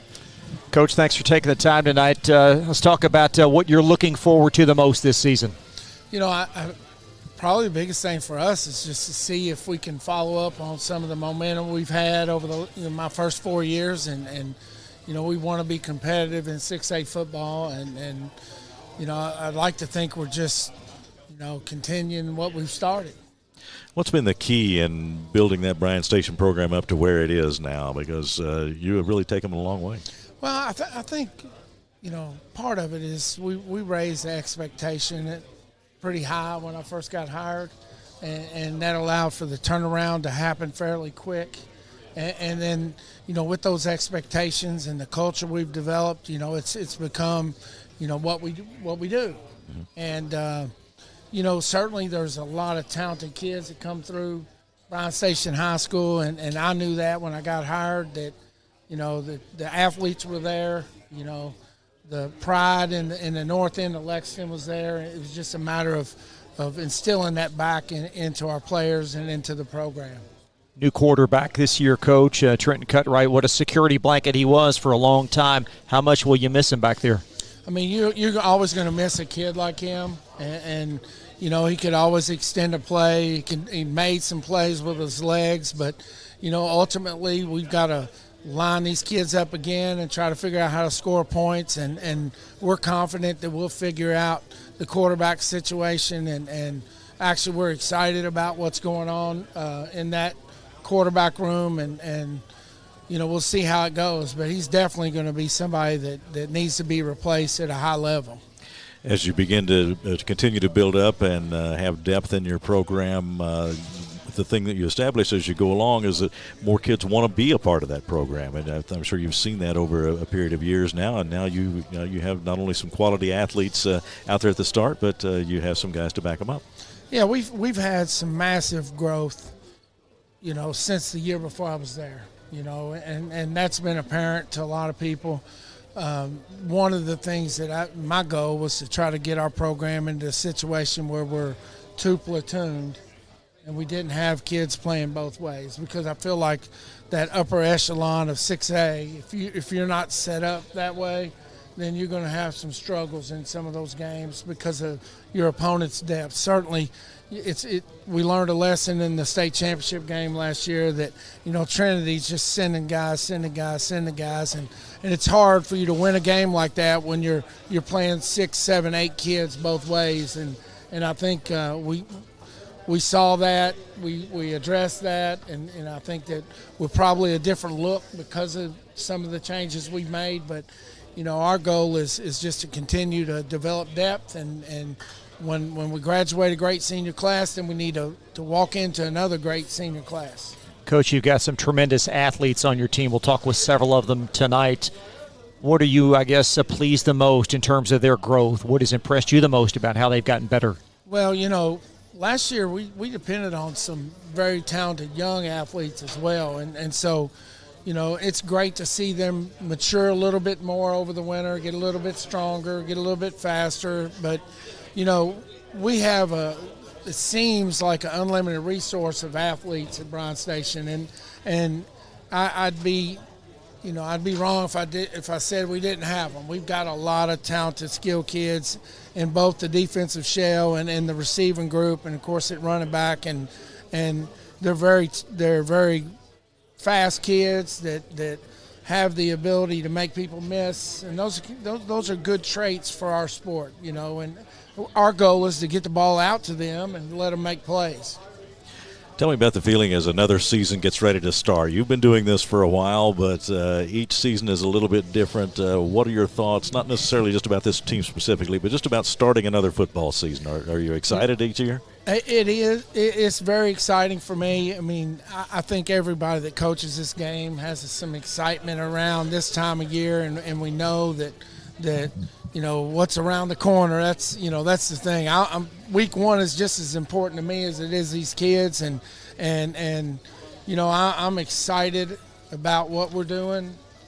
It allows me to wake up every morning and say, I can't wait to get to practice. I can't wait to get around these kids. And we've got a very, very difficult schedule coming up, and I'd challenge most high school teams scheduled to ours. So we're excited to see what that's going to look like and see how competitive we are, and then learn from the issues we have, and hopefully we can make a deep run again off of that schedule. Kalen Washington is here. Kalen, 1,300 rush yards last year. Boy, oh boy, man, you get stronger as the game bears on, it looks like. You get stronger as the game goes on. Yes, sir. Well, first of all, I think my line. Without them, I'm not strong. I had a great group of guys up front, and a lot of them coming back, and I just lead with them. You've got a lot of responsibility there, and you've got to get the big yards, the tough yards sometimes, and obviously you got your teammates up there helping you out, but eventually somebody's got to carry that football, yes, and it's you. You're the one that has to get the tough yardage. How do you accept that responsibility? Is that something that really gets you excited for each football game? Oh, it definitely gets me excited. I'll say I'm kind of used to it now. I'm kind of used to it. I don't really get nervous before games because my brothers, they strengthen me, so I'm always ready. Yeah. Do you focus on delivering a hit when you're carrying the ball, or are you just thinking about getting the ball where it needs to be? I want to score. Yeah. If contact has to be involved, then it's going to be involved. I ain't scared about that. Let's switch to Coach for a moment. Coach, on 3rd and short inside the 2, how much thought do you give about calling a play when you've got him behind you? It's automatic. I can tell you right now, and I think if you watch us enough, you know that I'm going to put the ball in his hands, and I think we scored 3 times in the state championship with that very mentality. We're going to try to get those tough yards, and use a physical offensive line, and certainly a physical running back helps. You've coached this game a long time. How many power backs have you seen at this age like him? He's different. I've had many discussions about high school running backs over the years, and what happens in many cases, we take one of the most athletic kids on our team and give them the ball 25 times a night. But there is such a thing as a true running back, and that's a guy that can run that ball between the tackles. You can run outside zone and stretch with, and he's got the weight and the body and the speed to where we're not limited with him. We're okay getting those hard, 2-3 yards, but we also know we can get him to the edge, and he has the speed and ability to score from that method also. So he is what I would say is a true running back. He's not just some athlete we threw back there. He really has an understanding of the game, and I've been blessed to have some talented kids run the football, but he's probably one of the first true running backs I've had, and I think even into his collegiate career, people are going to see that, and that's probably why he has some of the opportunities he has. Kayla, tell me about the hard work that goes into becoming the kind of running back that Coach was talking about, because people can look at you and see that you're a big, strong guy and you're going to be tough to bring down, but it's so much more than that. And tell me about the work that you've done in the off season, some of the things in particular to make yourself an even better football player. Yes, sir. Some people think it just takes practices with the team, but that's not true at all. It's what you do when nobody else is looking. And I have a good trainer named Dale, and he puts me in the spot where I separate myself from everyone else, and I'm not just like everybody else in the state. I'm different. And so he pushes you to be different, I guess, right? Yes, sir. Yeah. And you have to respond and do the work then, right? Yes, so sir. you're willing to do that. Yes, sir. Absolutely. Philip, you talked a bit about your schedule. Summarize those first, 4 or 5 ball games right there. Well, I would think that is probably is a lead of a schedule that you could line up with in 4 weeks for sure. So, the first 3 were all state champions in their class last season. So to be able to play, 3 consecutive state championship caliber teams in a row, and then Ballard, of course, we played in the semifinal. We know what kind of team they are, and then followed up with Tates Creek. I mean, Tates Creek has made some strides, and they've become a little bit better every year. So we expect to get a quality game from them, but certainly, that schedule. From Trinity to Boyle to Bowling Green to Ballard is a gauntlet, and we'll learn a lot about our team pretty fast. Yeah. But it also allows us to figure out some things so we can have some longevity inside of our schedule also, and that's our goal, is to play Week 15. Thank you both for taking the time tonight. It's our pleasure. Sir. Thank you very much. 2 great guys from Bryan Station. We'll chat with one of the top sophomores in the state. We'll have that for you in just a moment. Thanks for joining us tonight live from Roosters. We'll be right back on Glycott. Let's get real.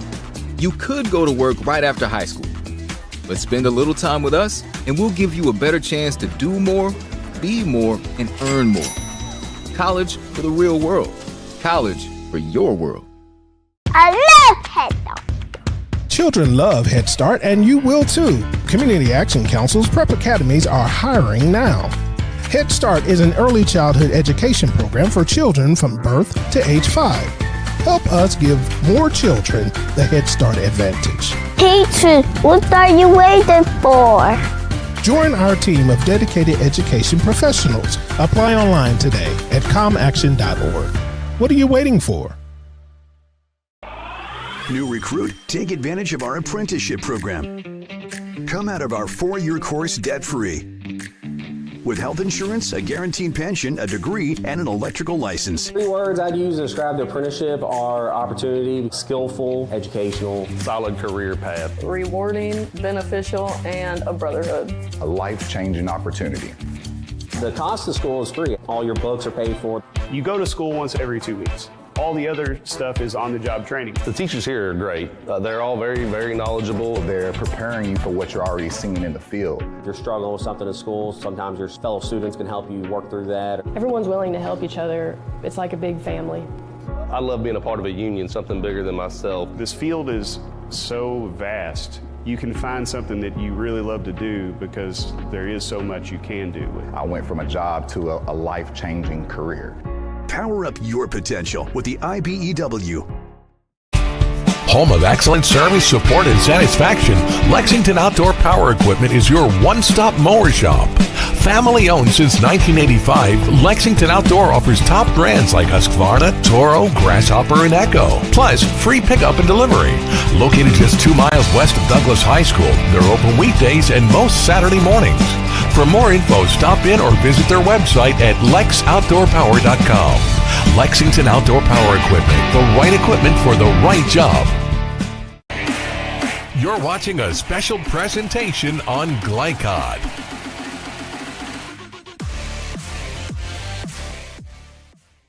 Welcome to Roosters on Glycod.com, Central Kentucky High School football preview. Chris LeBar alongside Keith Elkins, Joe O'Melion on camera. We've also chatted with Jared Peck of the Herald Leader.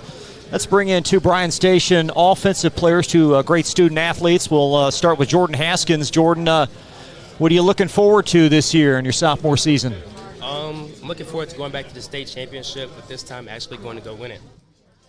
That's a good goal. That's a very worthy goal. Tell me about the hard work that goes into that. I mean, you're already at it, of course. We spent a lot of time in the weight room this spring and winter, so we're finishing up summer camp right now. So just lots of hard work we put in, and then I think we're ready. We got all the pieces, so I think we can go do it this year. Yeah, it's a great competition ahead of you, but you're ready to meet that challenge. Good athletes like to go up against good athletes, don't they? Yeah. Keon Watson, the right guard, is here. Keon, boy, what's it like to block for Kalen Jaws, Washington? Oh, it's amazing. It's amazing. It's amazing to see him going down that field and us O-linemen being holding everybody together on the line and seeing them just run down the field and like to meet him in the end zone. Tell me about the work that goes into being a good offensive lineman, because there's such a large amount to it. I mean, you're going to have a collision with the guy across from you, but there's so much involving technique, and a lot goes into it, doesn't it? Tell me about how you work at that. So me and my guys, we do some stuff off the field together, and we bring it back to the football field, and then we just bring it to show it on the field. That's all. Yeah, it takes hard work every day. Hard work every day, Yes, sir. Keon, what conversation do you have with opposing defenses when it's the fourth quarter and you're just ramming the ball down their throat and they know you're going to run it and they can't stop it anyway? Yeah. What do they tell you? What's that feedback like? Can you repeat that question? Just when you're running the ball so well in the fourth quarter and they can't stop the run, I mean, how demoralizing is that for a defense? Oh, they don't like it. They get mad, and I tell my guys just keep putting your hands on them and keep driving them, and then that's all. Jordan, you're a guy that has a lot of speed, and that's a big part of your game, but you're still developing as a player, and physically you're going to be a lot stronger in 2 years than you are now. But right now, the speed is always going to be a big part of your game, isn't it? Yes, sir, it is. And tell me about, is that something that's always been a part of who you are, and you've been able to translate that to the football field, and how do you go about doing that? Yes, sir. I've kind of been born with speed. My dad was fast when he played at Station. My brother, he was fast also. So I think that's just something I was born with, to have speed. You do kind of have that in the family, don't you? I guess yes, you probably had to lose a lot of races as a kid, didn't you? Yeah, me and my brother went at it a lot. Yeah. Well, you can certainly demonstrate that speed on the field now, and that's such a great advantage. It's something I know the coach must appreciate that, because speed and size of an offensive lineman, it's nice to have those things in place before you ever get out there on the field. But Bryan Station has accomplished so much in football over the last couple of years. What do you think what does it mean to the school now that you all are having so much success on the football field? It means a lot, because before Coach Hawkins got here, we had a losing record, and then there wasn't no school support in the football system. So now, since he's been here and we've been winning 10 games every year, it's just the school's in it, the atmosphere is crazy every game, and just everybody's bought into it. Yeah, Keon, you seeing that too? Yeah, same thing. Yeah, it's a great feeling to see everybody in the stands on Friday nights cheering us on. Yeah, it's amazing. Appreciate both you guys for joining us, Jordan Haskins and Keon Watson. Lots of coaches will join us next. We'll start with Lex Cath. Coach Bosch is in the on-deck circle. We'll chat with him in just a moment on Glycod. The reason I went to Traditional Bank, I just felt at peace. The atmosphere was different. Anytime we need anything, Traditional Bank's always there for us. Can't say enough about them. Tradition to me means integrity. That's what our product is based on. Just the way I did it 25 years ago, we're doing it now on a mass scale. My name's Curtis Mackley, and I choose Traditional Bank because of the relationship we have formed with them and their integrity. Welcome to Mingy Beef Jerky. Did you know that Cartown Kia has one of the largest pre-owned inventories in the region? And did you know that we source vehicles from all over the country? Not only will we pay top dollar for your trade, we'll buy from you even if you don't buy from us. So stop in today for a quick and easy appraisal, and while you're here, check out the new Kias arriving daily. There's never been a better time to upgrade your ride. Visit Cartown Kia or shop anytime at cartownkiausa.com. Did you know that Cartown Kia has one of the largest pre-owned inventories in the region? And did you know that we source vehicles from all over the country? Not only will we pay top dollar for your trade, we'll buy from you even if you don't buy from us. So stop in today for a quick and easy appraisal, and while you're here, check out the new Kias arriving daily. There's never been a better time to upgrade your ride. Visit Cartown Kia or shop anytime at cartownkiausa.com. First responders do the incredible. They help save lives. And so can you by donating at CSL Plasma. Your plasma donation can help create 24 critical life-saving medicines. And you can be rewarded for your generosity. Every plasma donation can do so much for so many. Do the amazing. Help save lives. Donate plasma today at your local CSL Plasma Center. I'm your overly competitive brother. Psych, and I'm about to steal this game from you, just like I stole Kelly Carter in high school, huh? Foul! And now you're ready to settle a score. Game over. And if you don't have the right home insurance coverage, well, you can end up paying for all this yourself. So get Allstate and be better protected from mayhem. Yeah, like me. Thanks, bro. Take a lap, rookie.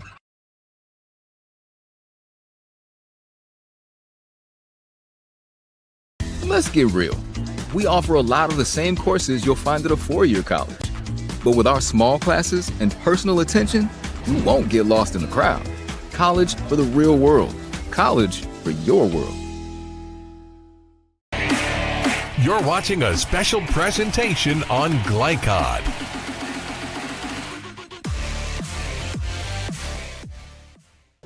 Great representation tonight on the Glycod Central Kentucky High School football preview. Nick Bosch joins us, head coach of Lex Cath. Entering year two, Coach. Appreciate you stopping by. How was the maiden voyage last season? Hey, it was good. That last year was a really good learning year. First time being a head coach, and it was a great experience making it to the semifinals for the first time since 2015. But we're trying to build on that. We're not happy just being semifinalists, so looking forward to this year. How has this off season been now that you've had that year under your belt, preparing for year two? It's been good. I wasn't rushed last year. My first day was June. Got hired, had to go do little kid camp, and we're hitting the ground running. So this year I had a whole off season to really prepare for it, get to know my guys, build the relationships, because I'm learning in late July of who these guys really are. So now I know my guys, know what we've got going into the year, and it's helped me a lot as we've prepared for this next season. Let's talk about Mr. Kevin Wallace and what he's done for you as a professional and as a man. Absolutely. Oh man, that's family right there. It's funny. His son was my college roommate. I was in his son's wedding. When I got to Bowling Green High School, I coached his youngest son there as well.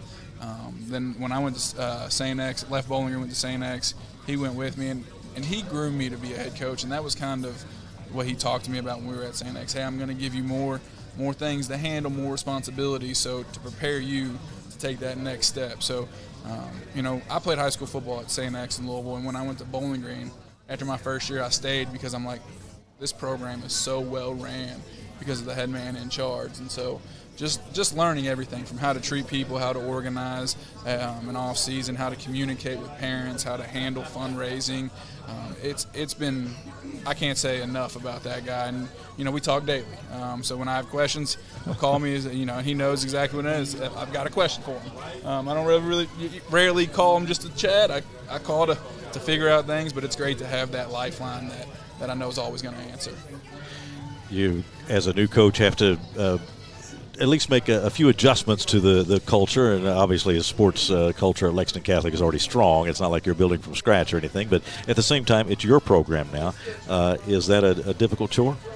Well, to be honest, I wanted to work in a Catholic school. I went to Catholic private school my whole entire life, so understanding, the culture of the school was something that I came into seamlessly and fit into that culture. It was what I was searching for, is a school like that with that culture. But it's been great. I'm finding my stride, and again, I'm learning every day. I'm not going to sit here and tell you I've got it figured out, because I don't. I'm still learning. There's new problems every single day. There's fires to put out every single day, but that's what makes it fun, is figuring out those problems, figuring out how you can move forward. Coach, a very successful season last year that you mentioned. Talk about some of your key guys that could have big years this year. Well, I got one right here next to me. So he was our leading receiver last year, Jackson Kreitzer. We're dependent on him to make a lot of plays for us. Matt Kern was a guy in the offseason that really took the next step forward. He's going to be a 3-year starter for us on defense, and he's competing for the starting quarterback role this year. We returned our 2 leading tacklers defensively last year. So Brady Wasick, who was a sophomore last year, is back. Johnny Moses, who's going to be a senior linebacker, offensive lineman for us, he's back. That's always good to have. We got 2 of our back ends guys back. It also helps when you have the state champion in the 100-meter, 200 dash, and Caleb Nelson to be able to get the ball to. But a guy, I think that he was a role player for us last year. I'm looking forward to see what he blossoms into this year. He's had a really good fall camp as we've been doing this practice, is Avon Blair. He's kind of been our Swiss Army knife offensively and defensively. I'm excited to see what the season brings for him. Tough schedule as always, right? Open at Highlands. Yes, sir. It's not an easy schedule, but it prepares us. That's the ultimate goal. Is you don't have to win the first 10; you got to win the last 5. And we want to go out and compete every game, and we've got 10 weeks to get better every single week. And we're going to line up against people that go compete for state championships in their respective divisions. It's a tough schedule, but it's one our kids want to play. It gets them ready Friday nights, and Monday through Thursday they don't have any days off because they got to perform on Friday. So I love it. I love the challenge, and I'm looking forward to seeing us meet that challenge. Talk a bit about Week 11 in Scott County, because for a lot of teams that's almost a throwaway game. That's clearly not the case in this instance. It's that's a tough game for us. We treated that as a playoff game last year. We went into that with that mindset of especially with RPI. RPI, it's such an important game for you to be able to. That third round of playoffs of, do we host, are we on the road? And Scott County, they're a very well coached team, and they're tough, and it's our kids prepared for it, and to understand the preparation that took place for that game, because it's something you see differently than anything else in the week. So to prepare for that week and lock in, I knew going into the playoffs, all right, we've got a special group. If we can change everything we're doing defensively and for one game, execute it to that standard, then we're going to be just fine. So I love that game that week. What's the best part of coaching, the high school coaching? Now you're a head coach. What's the best part of the assignment? Oh, around the kids. I think that's the biggest thing is I'm in the building every day with these guys. I love football, but I love the relationship aspect of it. So, getting to know them, getting to know their families, kind of figuring out what makes them go, and each individual is finding that key out. And that's why I got into coaching. I didn't do it for anything else. I did it for the relationship aspect, and it's so good to build these relationships, and hopefully when they leave here, I have made them better men for being in our program. Jackson Kreitzer is here. Jackson, good to see you, sir. How would you describe the off season as you get set for your senior year? It's been good. It's been a grind. We're looking different from last year, so we're getting used to that, but it's gone really good. You're a guy who's expected to make some big plays. Tell me about that responsibility, and when it's a situation where you're going to be called on, how do you accept that responsibility and go with it and perform for your team? Yes, sir. I feel like I had that responsibility last year too, so it's nothing super new for me, but just teammates got to trust me, and I'm just going to go out there and do what I can do. So many great student athletes at Lex Cath. I know basketball with Coach Salzman, so many great players there. What's it like to have so many friends that age that are just so competitive in one school?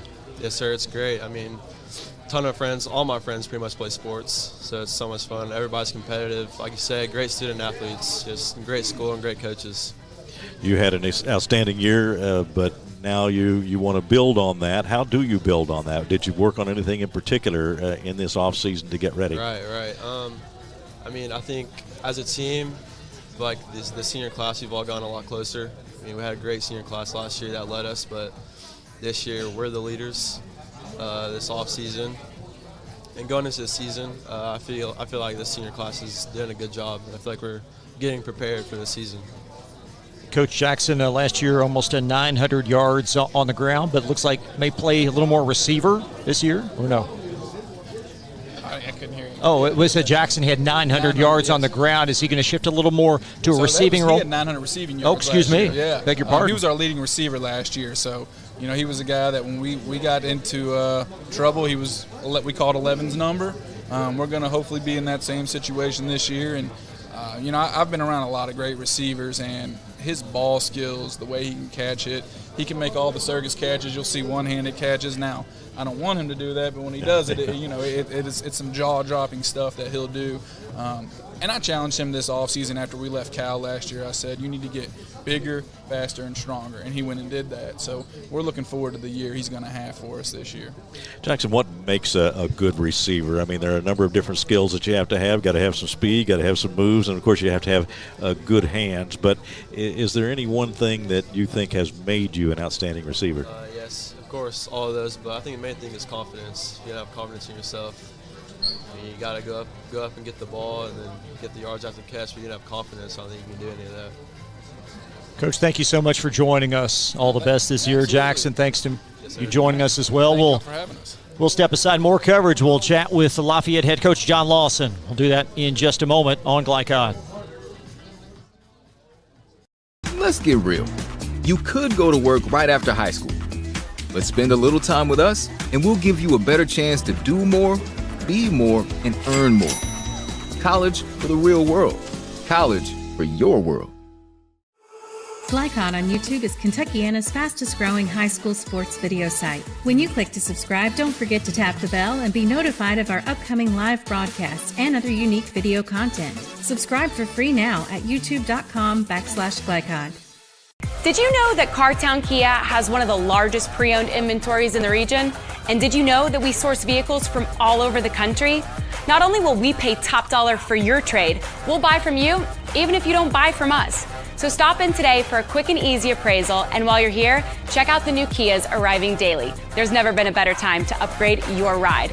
Visit Cartown Kia or shop anytime at cartownkiausa.com.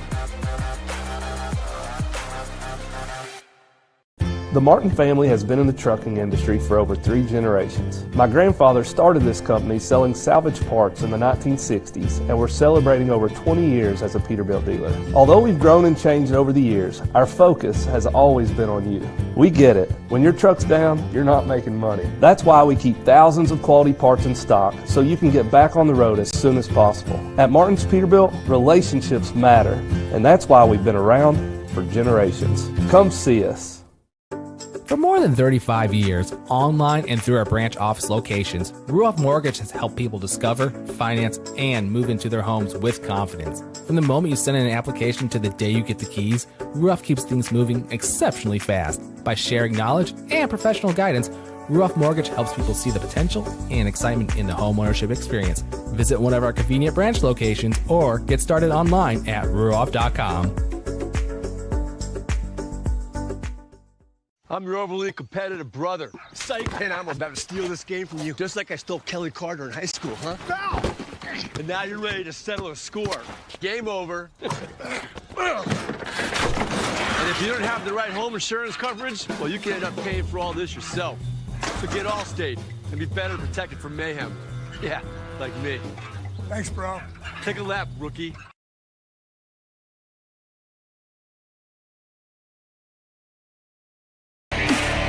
You're watching a special presentation on Glycod.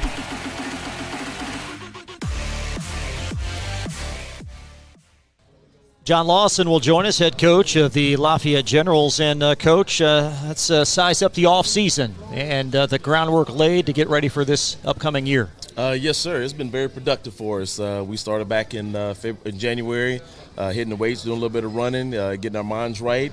The group as a whole has come together, and they've worked really hard to progress where we need to be so we can make great gains this year.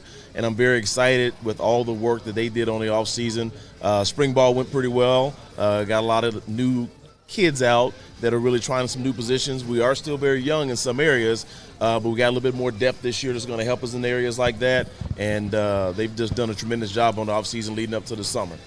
You're in your third year now. Can you see things building in all aspects of the program?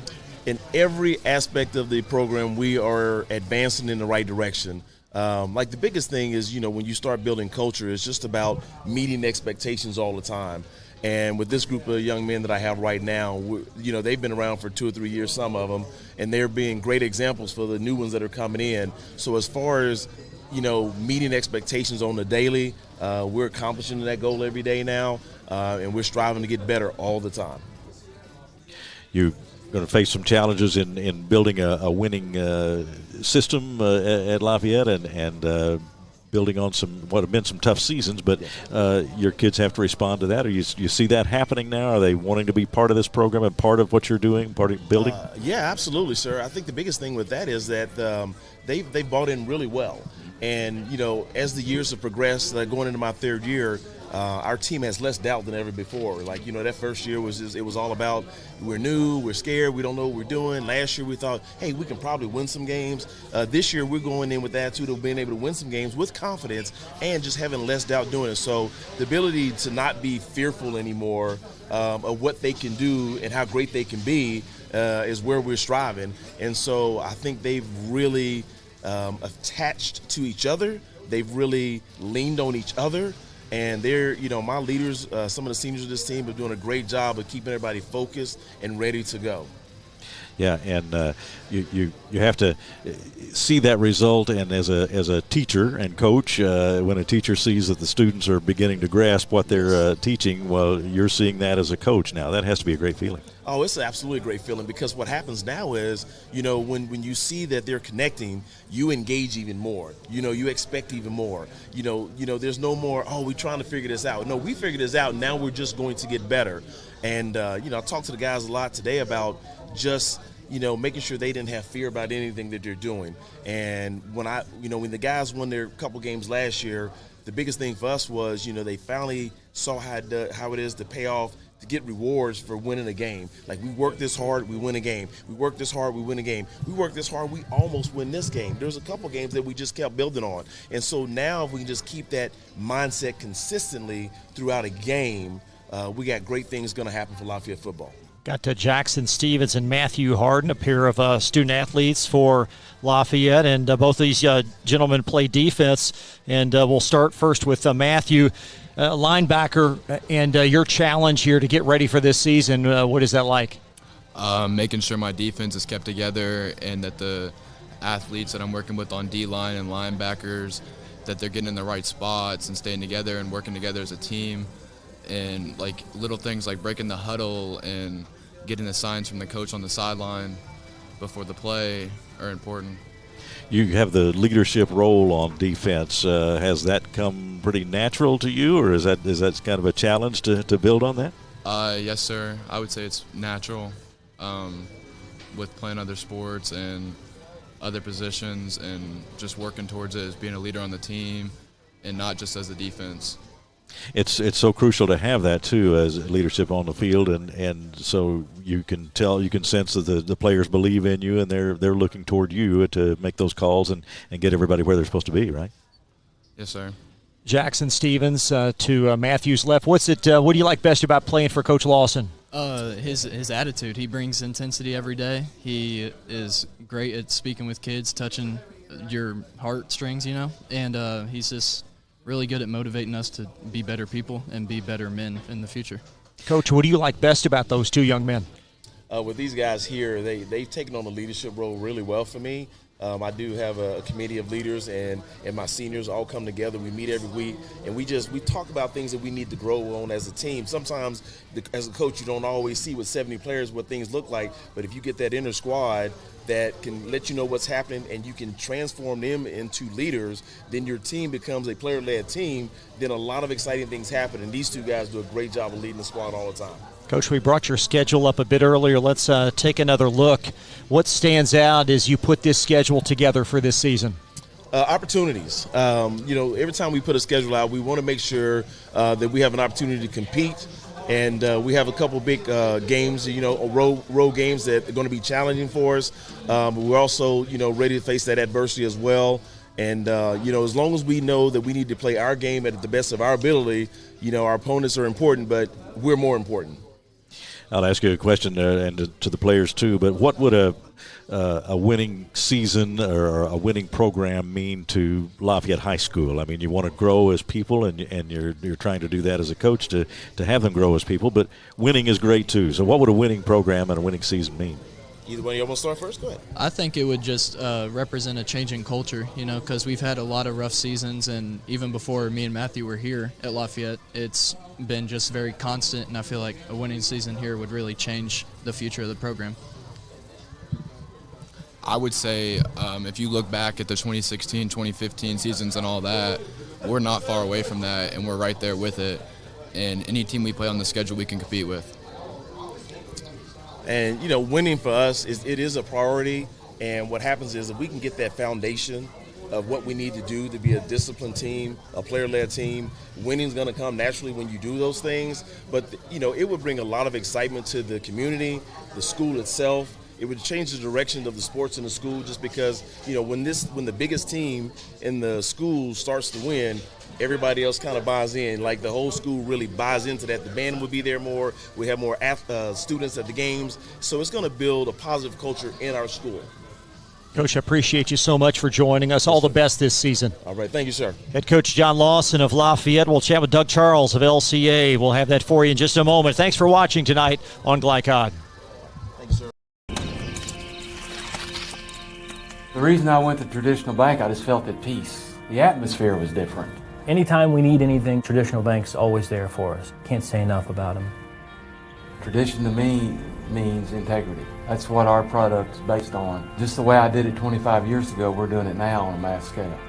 My name's Curtis Mackley, and I choose Traditional Bank because of the relationship we have formed with them and their integrity. Welcome to Mingy Beef Jerky. Did you know that Cartown Kia has one of the largest pre-owned inventories in the region? And did you know that we source vehicles from all over the country?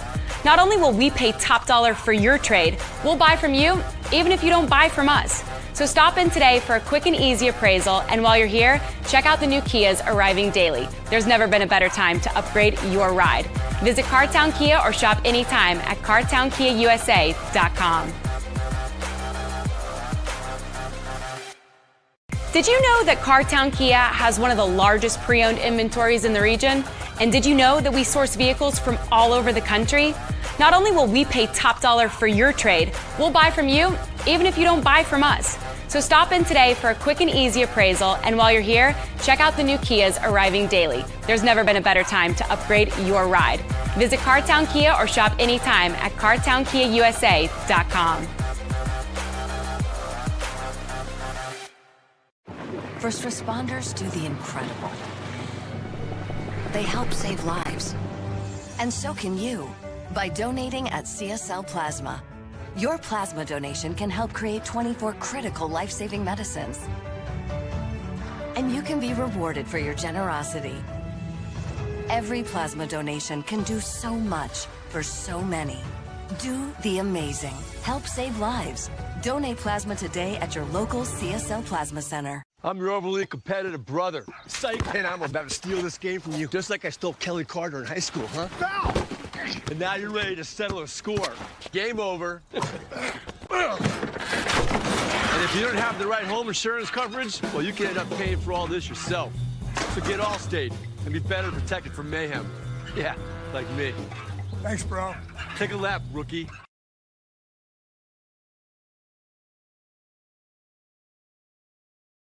Let's get real. We offer a lot of the same courses you'll find at a four-year college. But with our small classes and personal attention, you won't get lost in the crowd. College for the real world. College for your world. You're watching a special presentation on Glycod.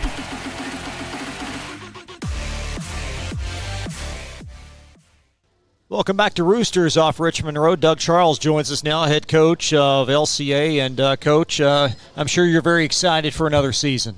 Yeah, it's that time of year. You know, it's every year's a new year, and you know, new players, and just trying to figure out our chemistry and what we're going to look like this year.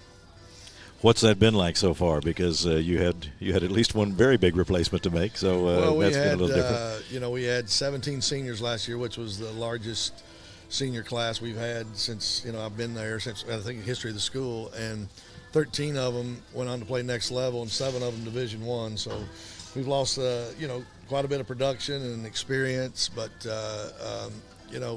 we've had a couple of generational guys. When you have a Cutter Bowley and Brady Hensley, those two guys are at the positions they played were the best I've seen come through there, and did a lot of great things. But it will be different. Every team's a little different, but it's we'll do some things by committee, and but we like our group that we've got together right now. What is this group's greatest strength at this point?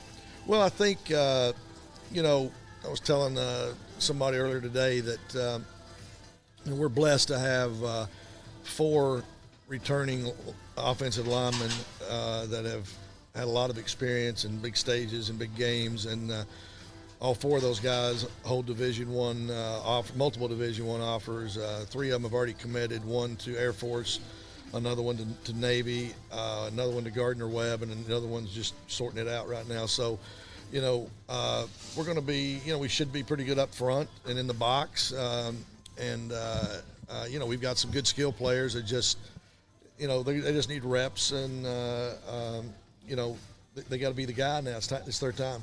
Whoever is getting the football, that's what a great anchor to have up there, to have that offensive line and have those guys, all those Division I players up there. I mean, that's a nice foundation for a coach, isn't it? It is. I mean, you look at youth league all the way to the professional league. If student of the game, you watch what happens in the trenches, and you will see who controls that line of scrimmage. It's going to tell you a whole lot how that game's going to turn out at the end of the day. I mean, you've got to have the full complement of players, but offensive linemen and defensive linemen and interior defensive guys, are the foundation of what we try to do. New quarterback for you. How is the competition shaping up? Well, we have got a great quarterbacks room. It's a varied room.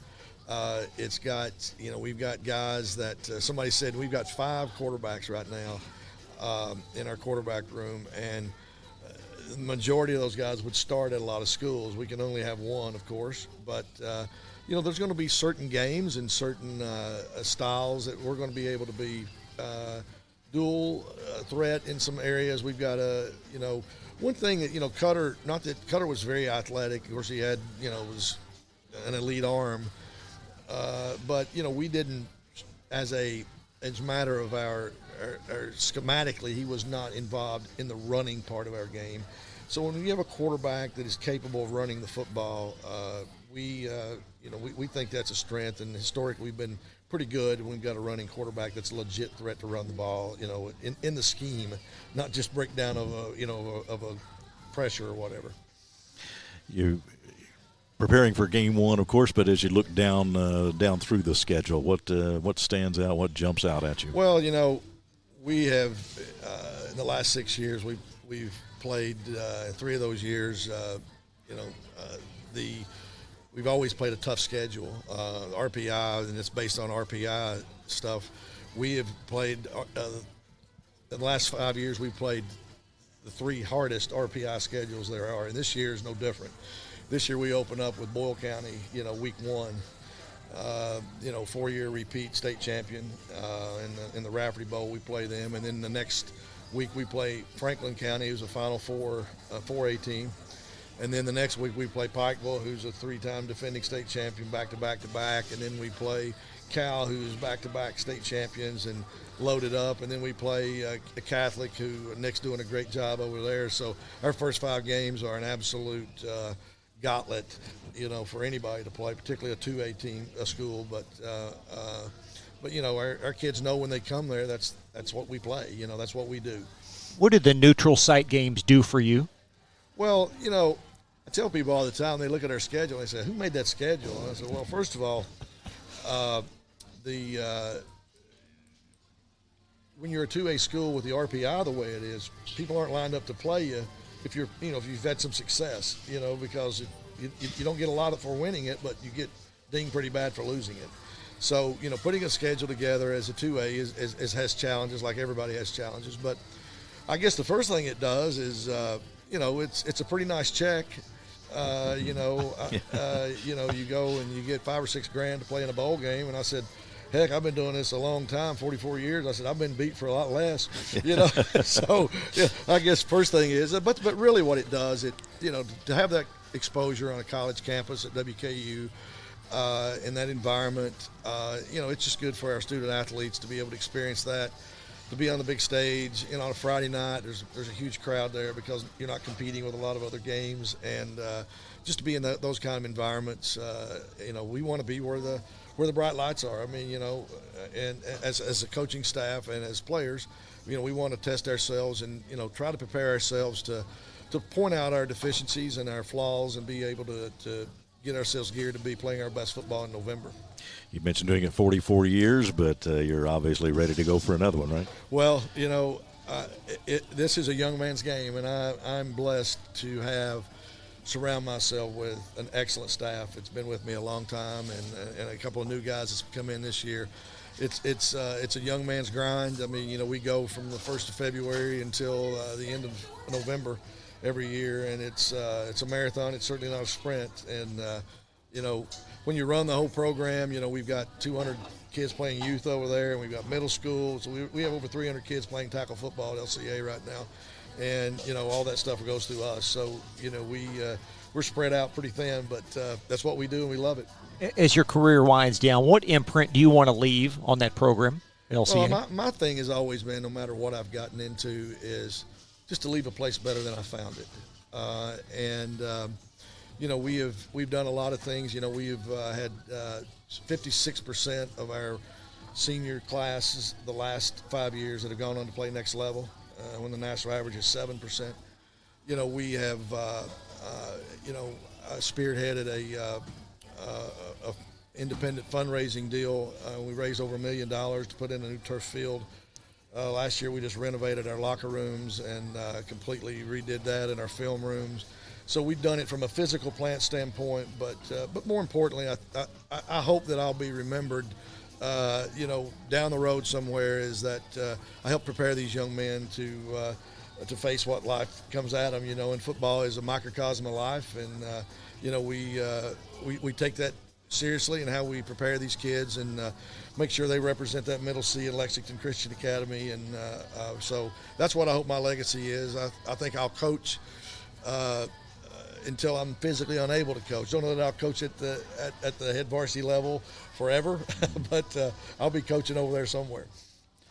Well, it's been certainly a wonderful career for you, and now you seem to be in such a good spot. Why is it such a good fit for you at Lexington Christian Academy? Well, it's a place that I've been involved with for 23 years as a parent, and I've been there as a football coach for 15 years.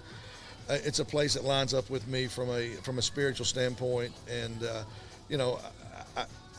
it's a place that I volunteer there. I'm not on the payroll. I have another position, occupation. So it's just a place that allows me a lot of autonomy and to be able to pour into our student athletes and keep this old coach young at heart, I guess, in that regard. But now it's a great fit. Our guys understand why it's called student athletes first. And I think that's one of the things that's led to the success of our kids going to the next level, is they've gotten the grades done first.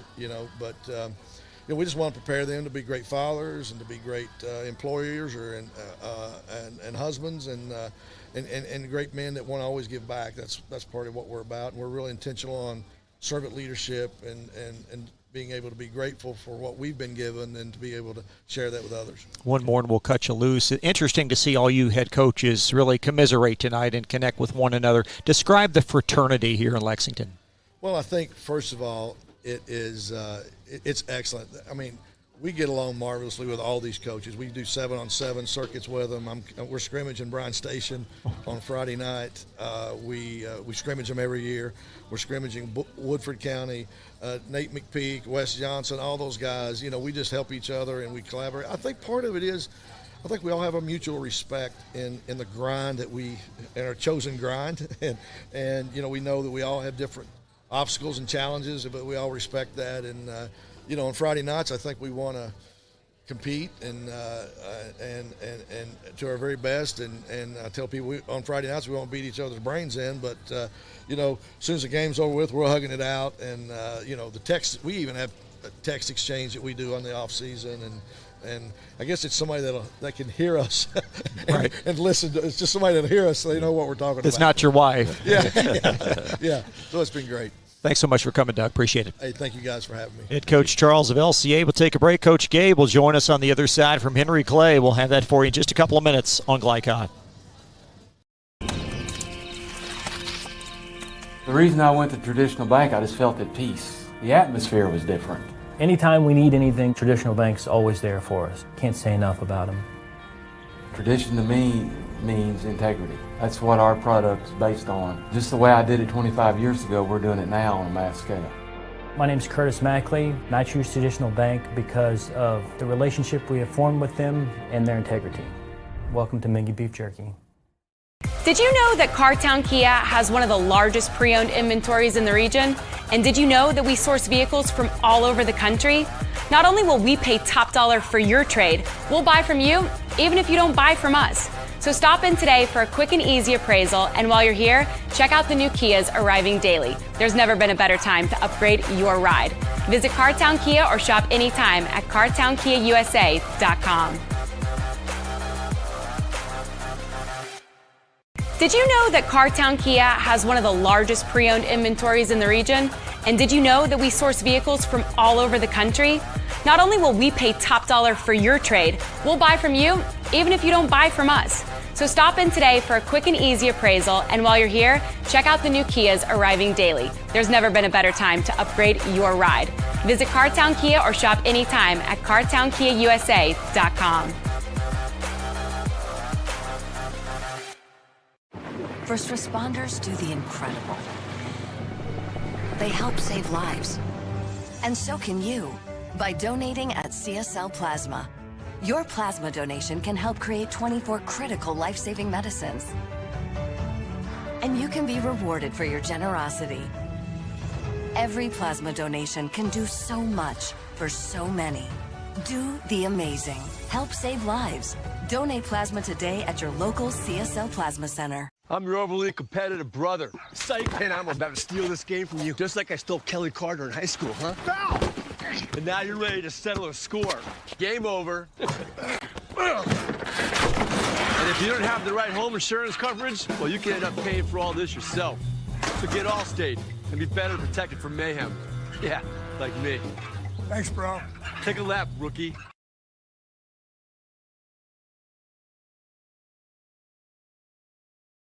Let's get real. We offer a lot of the same courses you'll find at a four-year college. But with our small classes and personal attention, you won't get lost in the crowd. College for the real world. College for your world. You're watching a special presentation on Glycod.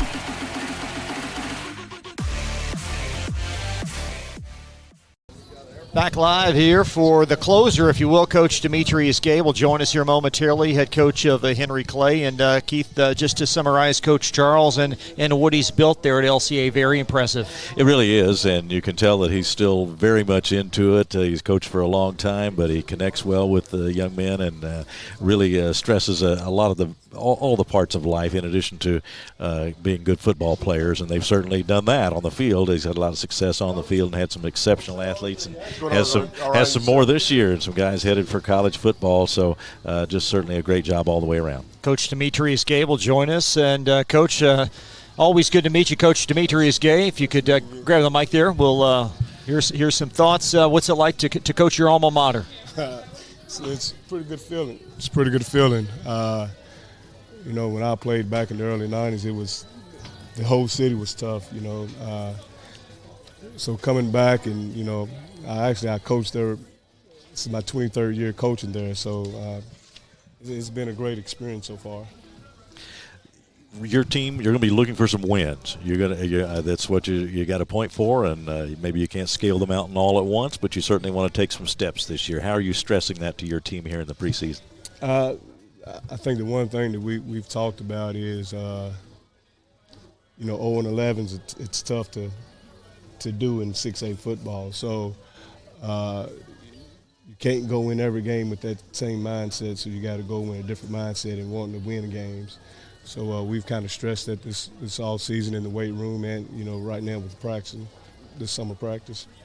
Coach, let's talk about some of the key players this year and what you might expect from them.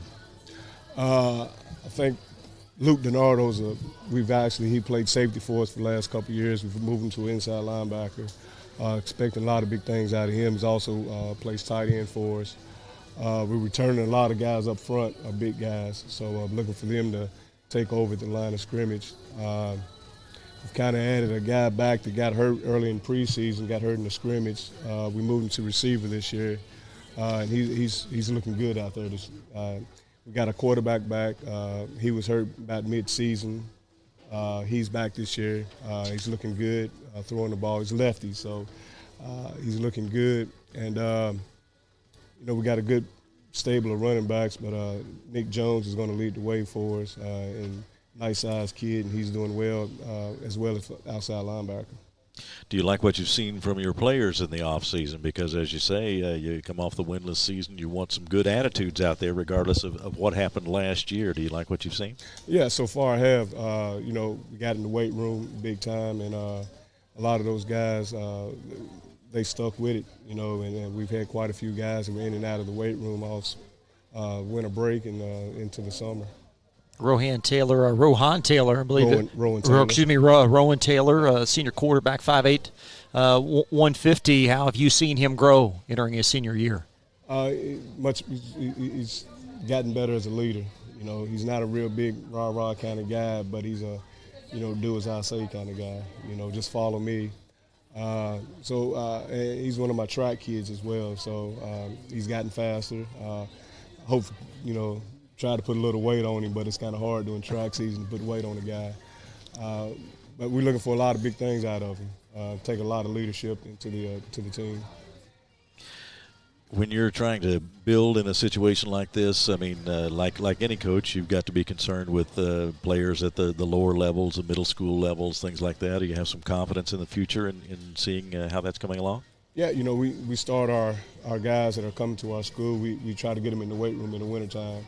So we got them in with our strength and conditioning coach. We built their relationship with them, and we got them in that playbook. And it's a little different from middle school. Yeah.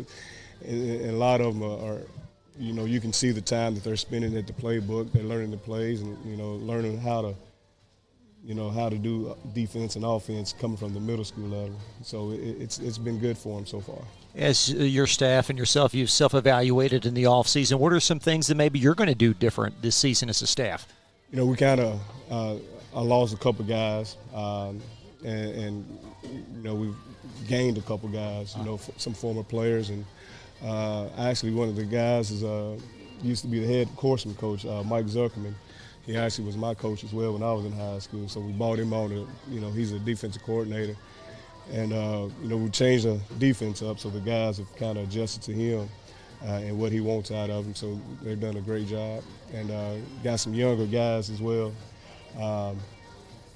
to lead these guys, and they're doing great. Great. Kids have taken to them, and it's awesome. Good to hear. I can actually sit back and be a head coach and just sit and observe and, give my input when I need to. We've touched on this with some of the other coaches, but what do you think it would mean to Henry Clay High School to see the football program turned around, be competitive, be a winner again? Oh, it'd be great. You know, I guess it could build up the morale in the school. You know, kids love sports. You know, and if you're winning, you know, they're happy. Yes. Let's take a look at your schedule, Coach. Start with Oldham County in Week 1. What stands out as you put this schedule together? It's tough. Yeah. You know, one of my coaches sent me a text, and, you know, 8 of our opponents are ranked in the top 25 in their respective class. So it's a tough schedule. But, you know, that's what you want. You know, see how you can improve and see if you can improve on your games and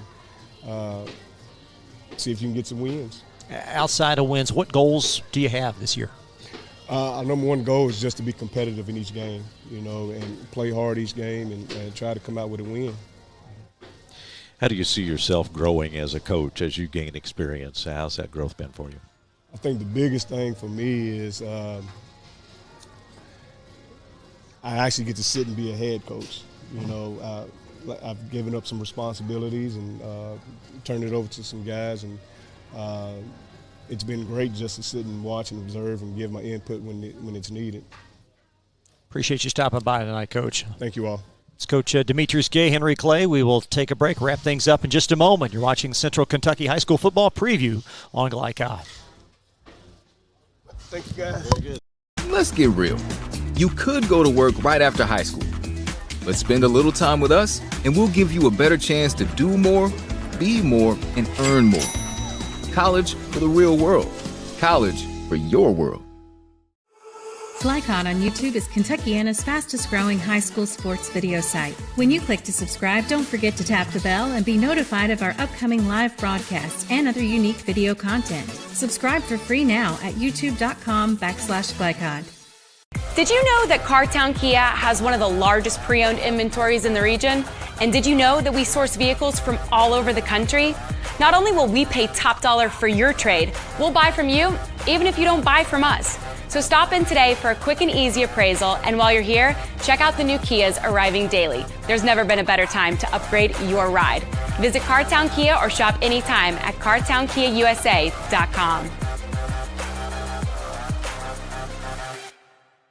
The Martin family has been in the trucking industry for over 3 generations. My grandfather started this company selling salvage parts in the 1960s, and we're celebrating over 20 years as a Peterbilt dealer. Although we've grown and changed over the years, our focus has always been on you. We get it. When your truck's down, you're not making money. That's why we keep thousands of quality parts in stock so you can get back on the road as soon as possible. At Martin's Peterbilt, relationships matter, and that's why we've been around for generations. Come see us. For more than 35 years, online and through our branch office locations, Ruoff Mortgage has helped people discover, finance, and move into their homes with confidence. From the moment you send in an application to the day you get the keys, Ruoff keeps things moving exceptionally fast. By sharing knowledge and professional guidance, Ruoff Mortgage helps people see the potential and excitement in the homeownership experience. Visit one of our convenient branch locations or get started online at ruoff.com. I'm your overly competitive brother. Psych, and I'm about to steal this game from you, just like I stole Kelly Carter in high school, huh? Foul! And now you're ready to settle a score. Game over. And if you don't have the right home insurance coverage, well, you can end up paying for all this yourself. So get Allstate and be better protected from mayhem. Yeah, like me. Thanks, bro. Take a lap, rookie.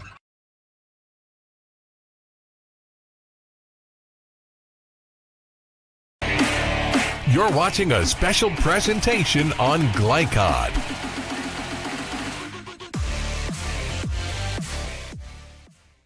Well, we've had a great night tonight on Glycod Live. Tonight at Roosters, we've been here all evening on Richmond Road for the Central Kentucky High School Football Preview. What'd you think?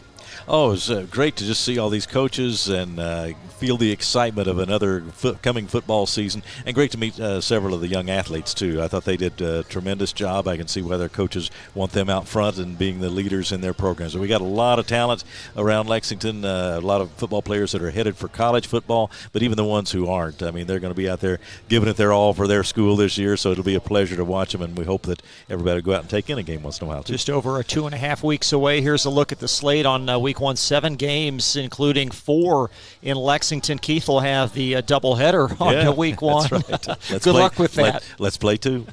Oldham County and Henry Clay. And hearing Coach Gay, really appreciate him stopping by, and you certainly root for them more than maybe you should that they get a couple of wins this year. Well, you want them to break into that win column because, everybody's working hard. They're working as hard as the teams that are going to be contending for state championships, but it just hasn't gone their way, particularly last year. But look for them to break through and get into the win column. He's got a bunch of guys that are going to give him his best effort, and maybe the football will bounce their way. We were joined by 8 head coaches tonight. We thank all of them. We thank you for watching. It's going to be a great season on Glycod. Coming up on Wednesday, I'll join Jim Kazmarek and Todd Carter as we welcome the Southern Indiana coaches. We'll be live in Jeffersonville, Indiana at Boom Bajas Restaurant. So for Keith Elkins, our producer Steve Bird, and our camera operator Joe O'Melion, good night from Roosters. Thanks for watching Central Kentucky High School Football Preview on Glycod.